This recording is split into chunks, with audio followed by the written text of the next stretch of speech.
ಕ್ರಿಸ್ತನಲ್ಲಿ ಆತ್ಮೀಯ ಸಹೋದರ ಸಹೋದರಿಯರಿಗೆ ಯೇಸು ಕ್ರಿಸ್ತನ ಪರಿಶುದ್ಧವಾದ ನಾಮದಲ್ಲಿ ತಮ್ಮೆಲ್ಲರಿಗೂ ಪ್ರೀತಿಯ ವಂದನೆಗಳನ್ನು ಸಲ್ಲಿಸ್ತೇನೆ.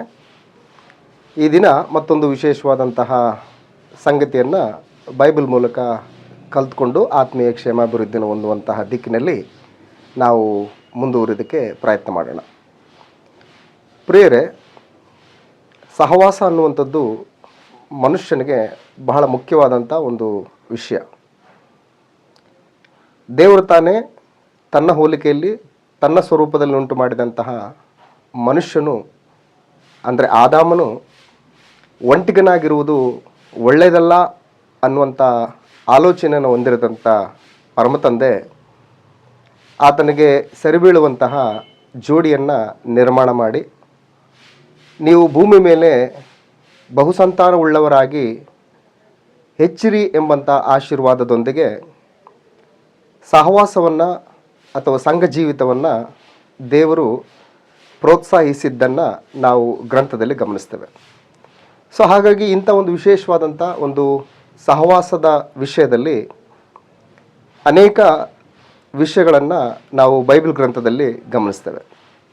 ಇಷ್ಟಕ್ಕೂ ಸಹವಾಸ ನಾವು ಯಾರೊಟ್ಟಿಗೆ ಹೊಂದಿರಬೇಕು, ಸಹವಾಸವನ್ನು ನಿವೃತ್ತಿ ಮಾಡಿಕೊಳ್ಳುವಂತಹ ವಿಷಯದಲ್ಲಿ ಕೂಡ ನಾವು ಯಾವ ರೀತಿಯಾದಂತಹ ಎಚ್ಚರಿಕೆಯನ್ನು ತೆಗೆದುಕೊಳ್ಳಬೇಕು, ಸಹವಾಸ ಯಾವ ರೀತಿಯಾಗಿ ನಿರಂತರವಾಗಿ ಮುಂದುವರಿಬೇಕು ಅನ್ನುವ ಹಲವಾರು ವಿಷಯಗಳಲ್ಲಿ ಗ್ರಂಥ ನಮ್ಮನ್ನು ಪ್ರಬೋಧಿಸ್ತಾ ಇದೆ. ಸೊ ಹಾಗಾಗಿ ಇವತ್ತು ನಾವು ಸಹವಾಸವನ್ನು ನಿವೃತ್ತಿ ಮಾಡಿಕೊಳ್ಳುವ ವಿಷಯದಲ್ಲಿ ಎಚ್ಚರಿಕೆ ಅನ್ನುವಂಥ ವಿಷಯವನ್ನು ಕುರಿತು ಕೆಲವೊಂದಿಷ್ಟು ಮಾಹಿತಿಯನ್ನು, ದೇವರ ಆಲೋಚನೆಗಳನ್ನು ನಾವು ಗ್ರಂಥದ ಮೂಲಕ ಪಡೆದುಕೊಂಡು ದೇವರ ಆಲೋಚನೆ ಪ್ರಕಾರ ಸಹವಾಸವನ್ನು ಮತ್ತು ಸಹವಾಸವನ್ನು ನಿವೃತ್ತಿ ಮಾಡಿಕೊಳ್ಳುವಂತಹ ವಿಷಯದಲ್ಲಿ ನಾವು ಮುಂದುವರಿಯೋದಕ್ಕೆ ಪ್ರಯತ್ನವನ್ನು ಮಾಡೋಣ. ಸಹವಾಸ ನಿವೃತ್ತಿ ಮಾಡಿಕೊಳ್ಳುವ ವಿಷಯದಲ್ಲಿ ಎಚ್ಚರಿಕೆ ಅನ್ನುವಂಥ ವಿಷಯವನ್ನು ಕುರಿತು ನಾವು ಸತ್ಯವೇದವನ್ನು ನಾವು ಅಭ್ಯಾಸ ಮಾಡೋಣ. ಸೊ ಇಷ್ಟಕ್ಕೂ ಸಹವಾಸ ಅನ್ನುವಂಥದ್ದು ಬಹಳ ಮುಖ್ಯವಾದದ್ದು ಎಂಬುದಾಗಿ ನಮಗೆ ಗ್ರಂಥ ಎಚ್ಚರಿಸ್ತಾ ಇದೆ. ಸೊ ಯಾಕೆ ಮುಖ್ಯವಾದದ್ದು ಅಂತಂದರೆ, ಈ ಸಹವಾಸ ಮನುಷ್ಯರು ಏರ್ಪಾటు ಮಾಡಿದ್ದಲ್ಲ, ಇದು ದೇವರು ಏರ್ಪಾಟು ಮಾಡಿದ್ದು ಎಂಬುದಾಗಿ ನಮಗೆ ಸತ್ಯವೇದದಲ್ಲಿ ಕಂಡುಬರುತ್ತದೆ. ಸೊ ಹಾಗಾಗಿ ದೇವರು ಹೇಗೆ ಏರ್ಪಡಿಸ್ಕೊಂಡಿದ್ದಾನೆ ಅಂತಂದರೆ, ಕೊರಿಂಥದವರಿಗೆ ಬರೆದ ಮೊದಲನೇ ಪತ್ರಿಕೆ 1ನೇ ಅಧ್ಯಾಯ 9ನೇ ವಚನದಲ್ಲಿ ದೇವರು ತನ್ನ ಮಗನ ಅನ್ಯೋನ್ಯತೆಗೆ ನಮ್ಮನ್ನು ಕರೆದಿದ್ದಾನೆ ಅಂತ ಹೇಳ್ತಾನೆ. ಸೊ ಹಾಗಾಗಿ ದೇವರು ನಂಬಿಗಸ್ತನು, ನಮ್ಮ ಕರ್ತನಾದ ಯೇಸು ಕ್ರಿಸ್ತನೆಂಬ ತನ್ನ ಮಗನ ಅನ್ಯೋನ್ಯತೆಗೆ ನಿಮ್ಮನ್ನು ಕರೆದವನು ಆತನೇ ಅಂತೇಳಿ ಈ ಒಂದು ವಚನ ಭಾಗ ನಮಗೆ ಕರೆ ಕೊಡ್ತದೆ. ಹಾಗಾಗಿ ದೇವರು ನಮ್ಮನ್ನು ಸಹವಾಸಕ್ಕೆ ಕರೆದಿದ್ದಾನೆ. ಇದು ಮನುಷ್ಯರು ಏರ್ಪಾటు ಮಾಡಿಕೊಂಡದ್ದಲ್ಲ. ಸೊ ಹಾಗಾಗಿ ಇವತ್ತೆಲ್ಲರೂ ನಾವು ದೇವರ ಒಂದು ಕರೆಗೆ ಬಂದು ನಾವು ಸಹವಾಸದಲ್ಲಿದ್ದೇವೆ ಹೊರತು ಮನುಷ್ಯರ ಆಲೋಚನೆಗಳಿಂದಾಗಲಿ ಅಥವಾ ಮನುಷ್ಯರು ಏರ್ಪಡಿಸಿಕೊಂಡಂತಹ ಕಟ್ಟುಪಾಡುಗಳಿಂದಾಗಲಿ ಮನುಷ್ಯ ಅಭಿಪ್ರಾಯದ ಮೇರೆಗೆ ನಾವ್ಯಾರೂ ಕೂಡ ಸಹವಾಸಕ್ಕೆ ಬಂದಿಲ್ಲ. ಅದನ್ನು ಹೊರತುಪಡಿಸಿ ದೇವರ ಮಗನಾದಂತಹ ಯೇಸು ಕ್ರಿಸ್ತನ ಸುವಾರ್ತೆಯನ್ನು ಕೇಳಿ ನಂಬಿ ನಮ್ಮ ಪಾಪಗಳ ನಿಮಿತ್ತವಾಗಿ ಪಶ್ಚಾತ್ತಾಪಪಟ್ಟು ಕರ್ತನಾದ ಯೇಸು ಕ್ರಿಸ್ತನನ್ನು ದೇವರ ಕುಮಾರನೆಂಬುದಾಗಿ ಬಾಯಿಂದ ಅರಿಕೆ ಮಾಡಿಕೊಂಡು ಕ್ರಿಸ್ತನಲ್ಲಿ ಸೇರುವುದಕ್ಕೆ ಪಾಪ ಕ್ಷಮಾಪಣೆಗೋಸ್ಕರ ದೀಕ್ಷಾಸ್ನಾನವನ್ನು ಹೊಂದಿ ಕ್ರಿಸ್ತನಲ್ಲಿ ಇರುವವರಾಗಿರ್ತಕ್ಕಂತಹ ನಮ್ಮಗಳನ್ನು ದೇವರು ಏನು ಮಾಡಿದಾನೆ ಅಂದರೆ ಈ ರೀತಿಯಾಗಿ ನಮ್ಮನ್ನು ಕರೆದಿದ್ದಾನೆ. ಸೊ ಹಾಗಾಗಿ ಸಹವಾಸ ಇದು ದೇವರು ಏರ್ಪಾటు ಮಾಡಿದ್ದು, ಮನುಷ್ಯರು ಏರ್ಪಾటు ಮಾಡಿಕೊಂಡದ್ದಲ್ಲ. ಸೊ ಹಾಗಾಗಿ ದೇವರು ತನ್ನ ಮಗನ ಅನ್ಯೋನ್ಯತೆಗೆ ನಮ್ಮನ್ನು ಕರೆದಿದ್ದಾನೆ ಅಂತೇಳಿ. ಸೊ ಹಾಗಾಗಿ ಈ ರೀತಿಯಾಗಿ ಕರೆದಿರ್ತಕ್ಕಂತಹ ದೇವರು ಆತನ ಮತ್ತು ಆತನ ಮಗನಾದಂತಹ ಯೇಸು ಕ್ರಿಸ್ತನ ಅನ್ಯೋನ್ಯತೆಯಲ್ಲಿ ನಾವು ಹೇಗಿರಬೇಕು ಅಂತಂದರೆ ನಿರಂತರವಾದಂತಹ ಸಹವಾಸವನ್ನು ಹೊಂದಿರಬೇಕು ಅಂತೇಳಿ ಅಪೊಸ್ತಲರ ಕೃತ್ಯಗಳ ಪುಸ್ತಕ 2ನೇ ಅಧ್ಯಾಯ 42ನೇ ವಚನದಲ್ಲಿ ಇವರು ಅಪೋಸ್ತಲರ ಬೋಧನೆಯನ್ನು ಕೇಳುವುದರಲ್ಲಿಯೂ, ಸಹೋದರರ ಅನ್ಯೋನ್ಯತೆಯಲ್ಲಿಯೂ, ರೊಟ್ಟಿ ಮುರಿಯುವುದರಲ್ಲಿಯೂ, ಪ್ರಾರ್ಥನೆಗಳಲ್ಲಿಯೂ ನಿರತರಾಗಿದ್ದರು ಅಂತ ಹೇಳ್ತಾರೆ. ಸೊ ಹಾಗಾಗಿ ಸಹವಾಸ ಅನ್ನುವಂಥದ್ದು ಎಲ್ಲಿವರೆಗೆ ಎಲ್ಲಿವರೆಗೆ ಅಂತಂದರೆ ಅದು ನಿರಂತರವಾಗಿ, ಅದು ಈ ಒಂದು ಜೀವಿತಕ್ಕೆ ಮಾತ್ರ ಸೀಮಿತವಲ್ಲದೆ ಪರಲೋಕದಲ್ಲಿಯೂ ಕೂಡ ಈ ಒಂದು ಸಹವಾಸ ನಿರಂತರವಾಗಿ ಇರುವಂಥದ್ದು ಅಂತೇಳಿ ಈ ಸಹವಾಸದ ಒಂದು ಶ್ರೇಷ್ಠತೆಯನ್ನು, ಈ ಸಹವಾಸದ ಒಂದು ದೊಡ್ಡತನವನ್ನು ವಾಕ್ಯ ಭಾಗ ನಮ್ಮನ್ನು ಎಚ್ಚರಿಸ್ತದೆ. ಸೊ ಹಾಗಾಗಿ ನಾವು ಯಾರ ಸಹವಾಸದಲ್ಲಿರಬೇಕು ಅಂತಂದರೆ ವಾಕ್ಯವನ್ನು ಕೇಳಿದಂಥವರ ಜೊತೆ ಇರಬೇಕು ಅಂತ ಹೇಳ್ತದೆ. ಸೊ ಅದ ಇಬ್ರಿಯರಿಗೆ ಬರೆದ ಪತ್ರಿಕೆ 4ನೇ ಅಧ್ಯಾಯ 1ರಿಂದ 3ನೇ ವಚನದಲ್ಲಿ ನಾವು ಸಂಗತಿಯನ್ನು ಒಂದು ಸಾರಿ ಆಲೋಚನೆ ಮಾಡಿದ್ರೆ, ಹೀಗಿರಲಾಗಿ ದೇವರ ವಿಶ್ರಾಂತಿಯಲ್ಲಿ ಸೇರಬಹುದೆಂಬ ವಾಗ್ದಾನವು ಇನ್ನೂ ಇರುವಲ್ಲಿ ನಿಮ್ಮೊಳಗೆ ಯಾವನಾದರೂ ಆ ವಾಗ್ದಾನದ ಫಲವನ್ನು ಹೊಂದದೆ ತಪ್ಪುವವನಾದಾನೋ ಎಂದು ನಾವು ಭಯಪಡೋಣ. ಸೊ ಅವರಿಗೆ ಶುಭವರ್ತಮಾನವು ಸಾರೋಣವಾದಂತೆಯೇ ನಮಗೂ ಸಾರೋಣವಾಯಿತು. ಆದರೆ ಆ ಕಾಲದಲ್ಲಿ ಕೇಳಿದವರು ನಂಬದೇ ಹೋದ ಕಾರಣ ಆ ವಾಕ್ಯದಿಂದ ಅವರಿಗೆ ಪ್ರಯೋಜನವಾಗಲಿಲ್ಲ ಅಂತ ಹೇಳ್ತಾರೆ. ಸೊ ಹಾಗಾಗಿ ವಾಕ್ಯವನ್ನು ಕೇಳಿದಂಥವರ ಜೊತೆ ದೇವರ ಆಲೋಚನೆಗಳನ್ನು, ದೇವರ ಸಂಕಲ್ಪದ ಸಂಗತಿಗಳನ್ನು, ನಿತ್ಯತ್ವದ ಮಹತ್ವವನ್ನು ಕೇಳಿ ನಂಬಿದಂಥವರ ಸಹವಾಸದಲ್ಲಿ ನಾವು ಇರಬೇಕು ಎಂಬುದಾಗಿ ಗ್ರಂಥ ನಮ್ಮನ್ನು ಎಚ್ಚರಿಸ್ತದೆ. ಸೊ ಹಾಗಾಗಿ ಈ ವಿಷಯವನ್ನು ನಾವು ಆಲೋಚನೆ ಮಾಡಿದ್ರೆ, ಸಹವಾಸ ಮಾಡುವ ವಿಷಯದಲ್ಲಿ ತೆಗೆದುಕೊಳ್ಳುವಂತಹ ಎಚ್ಚರಿಕೆ ಏನು ಅಂತಂದರೆ, ಕೀರ್ತನೆ ಗ್ರಂಥ 1ನೇ ಅಧ್ಯಾಯ 1ನೇ ವಚನದಲ್ಲಿ ಯಾರೊಟ್ಟಿಗೆ ನಾವು ಸಹವಾಸವನ್ನು ಮಾಡಬೇಕು ಅಂತೇಳಿ ಅಲ್ಲಿ ನಮಗೆ ಕಂಡು ಬರ್ತದೆ. ಯಾರೊಟ್ಟಿಗೆ ಸಹವಾಸ ಮಾಡಬೇಕು, ಯಾರೊಟ್ಟಿಗೆ ಸಹವಾಸ ಮಾಡಬಾರ್ದು. ಕೀರ್ತನೆ ಗ್ರಂಥ 1ನೇ ಅಧ್ಯಾಯ 1ನೇ ವಚನದಲ್ಲಿ, ಯಾವನು ದುಷ್ಟರ ಆಲೋಚನೆಯಂತೆ ನಡೆಯದೆ, ಪಾಪಾತ್ಮರ ಮಾರ್ಗದಲ್ಲಿ ನಿಂತುಕೊಳ್ಳದೆ, ಧರ್ಮ ನಿಂದಕರೊಡನೆ ಕೂತುಕೊಳ್ಳದೆ ಅಂತ ಹೇಳ್ತಾರೆ. ಅಂದರೆ ಯಾರ ಜೊತೆಗೆ ನಾವು ಸಹವಾಸ ಮಾಡಬೇಕು ಮತ್ತು ಮಾಡಬಾರ್ದು ಅನ್ನುವಂಥ ವಿಷಯದಲ್ಲಿ ಕೀರ್ತನೆ ಗ್ರಂಥ 1ನೇ ಅಧ್ಯಾಯ 1ನೇ ವಚನದಲ್ಲಿ ನಮಗೆ ಕಂಡು ಬರ್ತದೆ. ಸೊ ಹಾಗಾಗಿ ಸಹವಾಸ ಮಾಡುವ ವಿಷಯದಲ್ಲಿಯೂ ಕೂಡ ನಾವು ಎಚ್ಚರಿಕೆ ಇರಬೇಕು. ಎರಡನೇದು, ಸಹವಾಸ ಕಳೆದುಕೊಳ್ಳುವ ವಿಷಯದಲ್ಲಿಯೂ ಕೂಡ ನಾವು ಆತುರ ಪಡಬಾರ್ದು. ಯಾಕೆಂತಂದರೆ ಈ ಸಹವಾಸ ಅನ್ನುವಂಥದ್ದು ದೇವರು ಏರ್ಪಡಿಸಿರೋದ್ರಿಂದ ಈ ಸಹವಾಸ ಕಳೆದುಕೊಳ್ಳುವ ವಿಷಯದಲ್ಲಿ ಕೂಡ ನಾವು ಆತುರ ಪಡಬಾರ್ದು. ಯಾಕೆಂದರೆ ದೇವರು ಕೂಡಿಸಿದ್ದನ್ನು ಮನುಷ್ಯರು ಅಗಲಿಸಬಾರ್ದು ಅಂತೇಳಿ ವಿವಾಹದ ವಿಷಯದಲ್ಲಿ ನಾವು ದೇವರ ಒಂದು ಆಲೋಚನೆಯನ್ನು ನಾವು ಗಮನಿಸ್ತೇವೆ. ಸೊ ಹಾಗಾಗಿ ಈ ಸಹವಾಸವನ್ನು ಕೂಡ ಯಾರು ಏರ್ಪಾటు ಮಾಡಿದ್ದಾರೆ ಅಂತಂದರೆ, ಇದು ದೇವರು ತಾನೇ ಏರ್ಪಾಟು ಮಾಡಿರ್ತಕ್ಕಂತಹ ಸಹವಾಸ ಆಗಿರೋದ್ರಿಂದ ಸಹವಾಸ ಮಾಡುವ ವಿಷಯದಲ್ಲಿಯೂ ಕೂಡ ಎಚ್ಚರಿಕೆ ಆಗಿರಬೇಕು. ಅಂದರೆ ಯಾರ ಜೊತೆ ಸಹವಾಸ ಮಾಡಬೇಕು, ಯಾರ ಜೊತೆ ಸಹವಾಸ ಮಾಡಬಾರ್ದು ಅನ್ನುವಂಥ ವಿಷಯದಲ್ಲೂ ಎಚ್ಚರಿಕೆಯಿಂದ ಇರಬೇಕು. ಹಾಗೆಯೇ ಸಹವಾಸ ಕಳೆದುಕೊಳ್ಳುವ ವಿಷಯದಲ್ಲಿಯೂ ಕೂಡ ನಾವು ಎಚ್ಚರಿಕೆಯಿಂದ ಇರಬೇಕು, ಆತುರ ಪಡಬಾರ್ದು. ಯಾಕೆಂದರೆ ಮತ್ತೊಂದು ಸಾರಿ ಹೇಳ್ತಾ ಇದ್ದೀನಿ, ಈ ಸಹವಾಸ ದೇವರು ಏರ್ಪಡಿಸಿದಂಥ ಸಹವಾಸ. ಈ ಸಹವಾಸದ ವಿಷಯದಲ್ಲಿ ನಾವು ಆತುರ ಪಟ್ಟು ಮಾನವ ಆಲೋಚನೆಗಳಿಗೆ ನಾವು ಅವಕಾಶ ಕೊಟ್ಟು ಮಾನವ ಕಲ್ಪಿತವಾದಂತಹ ಕಟ್ಟಳೆಗಳಿಗೆ ಮನುಷ್ಯರನ್ನು ಮೆಚ್ಚಿಸಬೇಕೆನ್ನುವಂತಹ ಆಲೋಚನೆಯಿಂದ ಏನಾದರೂ ನಾವು ಸಹವಾಸವನ್ನು ಕಳೆದುಕೊಂಡಿದ್ದೇ ಆದರೆ ದೇವರ ಆಲೋಚನೆಗಳನ್ನು ನಾವು ತಳ್ಳಿದ ಹಾಗಾಗತ್ತೆ, ದೇವರ ಸಹವಾಸವನ್ನು ನಾವು ತಿರಸ್ಕರಿಸಿದ ಹಾಗಾಗತ್ತೆ. ಹಾಗಾಗಿ ಸಹವಾಸ ಕಳೆದುಕೊಳ್ಳುವ ವಿಷಯದಲ್ಲಿ ಕೂಡ ನಾವು ಆತುರ ಪಡಬಾರದು ಅಂತೇಳಿ ಗ್ರಂಥ ನಮ್ಮನ್ನು ಎಚ್ಚರಿಸ್ತದೆ. ಸೊ ಹಾಗಾದರೆ ಯಾರ ಸಹವಾಸಕ್ಕೆ ನಾವು ದೂರವಾಗಿರಬೇಕು, ಯಾರೊಂದಿಗೆ ಸಹವಾಸವನ್ನು ಕಡಿದುಕೊಳ್ಬೇಕು? It is very important. ಯಾರ ಸಹವಾಸಕ್ಕೆ ದೂರವಾಗಿರಬೇಕು, ಯಾರೊಂದಿಗೆ ಸಹವಾಸವನ್ನು ಕಡಿದುಕೊಳ್ಬೇಕು? ಗ್ರಂಥ ನಮಗೆ ಈ ವಿಷಯದಲ್ಲಿ ಭಾಳ ವಿಶೇಷವಾದಂಥ ಒಂದು ಆಲೋಚನೆಯನ್ನು ನಮಗೆ ಕೊಡ್ತದೆ.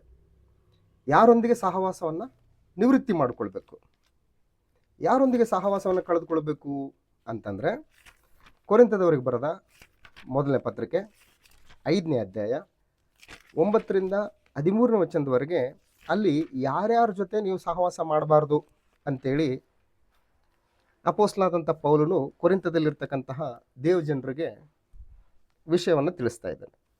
ಅನ್ಯಾಯಗಾರರು. ಸೊ ಅನ್ಯಾಯಗಾರರು ದೇವರ ರಾಜ್ಯಕ್ಕೆ ಬಾಧ್ಯರಾಗುವುದಿಲ್ಲವೆಂಬುದು ನಿಮಗೆ ತಿಳಿಯದು. ಮೋಸ ಹೋಗಬೇಡ್ರಿ. ಜಾರರು, ವಿಗ್ರಹಾರಾಧಕರು, ವ್ಯಭಿಚಾರಿಗಳು, ವಿಠರು, ಪುರುಷಗಾಮಿಗಳು, ಕಳ್ಳರು, ಲೋಭಿಗಳು, ಕುಡಿಕರು, ಬೈಯುವವರು, ಸುಲುಕೊಳ್ಳುವವರು, ಇವರೊಳಗೆ ಒಬ್ಬರಾದರೂ ದೇವರ ರಾಜ್ಯಕ್ಕೆ ಬಾಧ್ಯರಾಗುವುದಿಲ್ಲ ಅಂತ ಹೇಳ್ತಾರೆ. ಸೊ ಹಾಗಾಗಿ ಇಂಥವ್ರ ಜೊತೆ ನಾವು ಸಹವಾಸವನ್ನು ನಿವೃತ್ತಿ ಮಾಡಿಕೊಳ್ಬೇಕು. ಯಾಕಂದರೆ ಇವರು ಯಾರೂ ಕೂಡ ದೇವರ ರಾಜ್ಯಕ್ಕೆ ಬಾಧ್ಯರಾಗುವುದಿಲ್ಲ. ಕ್ರಿಸ್ತನಲ್ಲಿಗೆ ಬರೋದಕ್ಕಿಂತ ಮುಂಚೆ ನಾವು ಕೂಡ ಇದೇ ರೀತಿಯಾದಂಥ ಒಂದು ಸ್ಥಿತಿಯಲ್ಲಿದ್ವಿ. ಈ ರೀತಿಯಾದಂಥ ಸ್ಥಿತಿಯಲ್ಲಿದ್ದವರಿಗೆ ದೇವರಿಂದ ಆಶೀರ್ವಾದ ಅಲ್ಲ, ಅದಕ್ಕೆ ಬದಲಾಗಿ ದೇವರ ಕೋಪ ಇಂಥವರ ಮೇಲೆ ನೆಲೆಗೊಂಡಿರ್ತದೆ.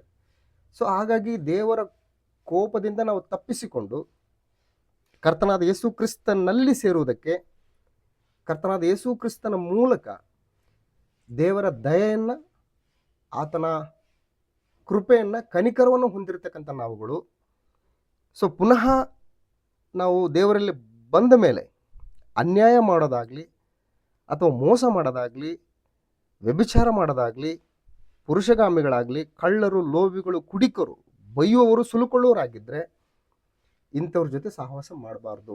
ಯಾಕಂದರೆ ಇದು ದೇವರು ಏರ್ಪಡಿಸಿದಂಥ ಸಹವಾಸ ಅಲ್ಲ ಇದು. ಸೊ ಹಾಗಾಗಿ ಈ ಸಹವಾಸ ದೇವರ ಕೋಪಕ್ಕೆ ಗುರಿಯಾದಂಥವರ ಸಹವಾಸ.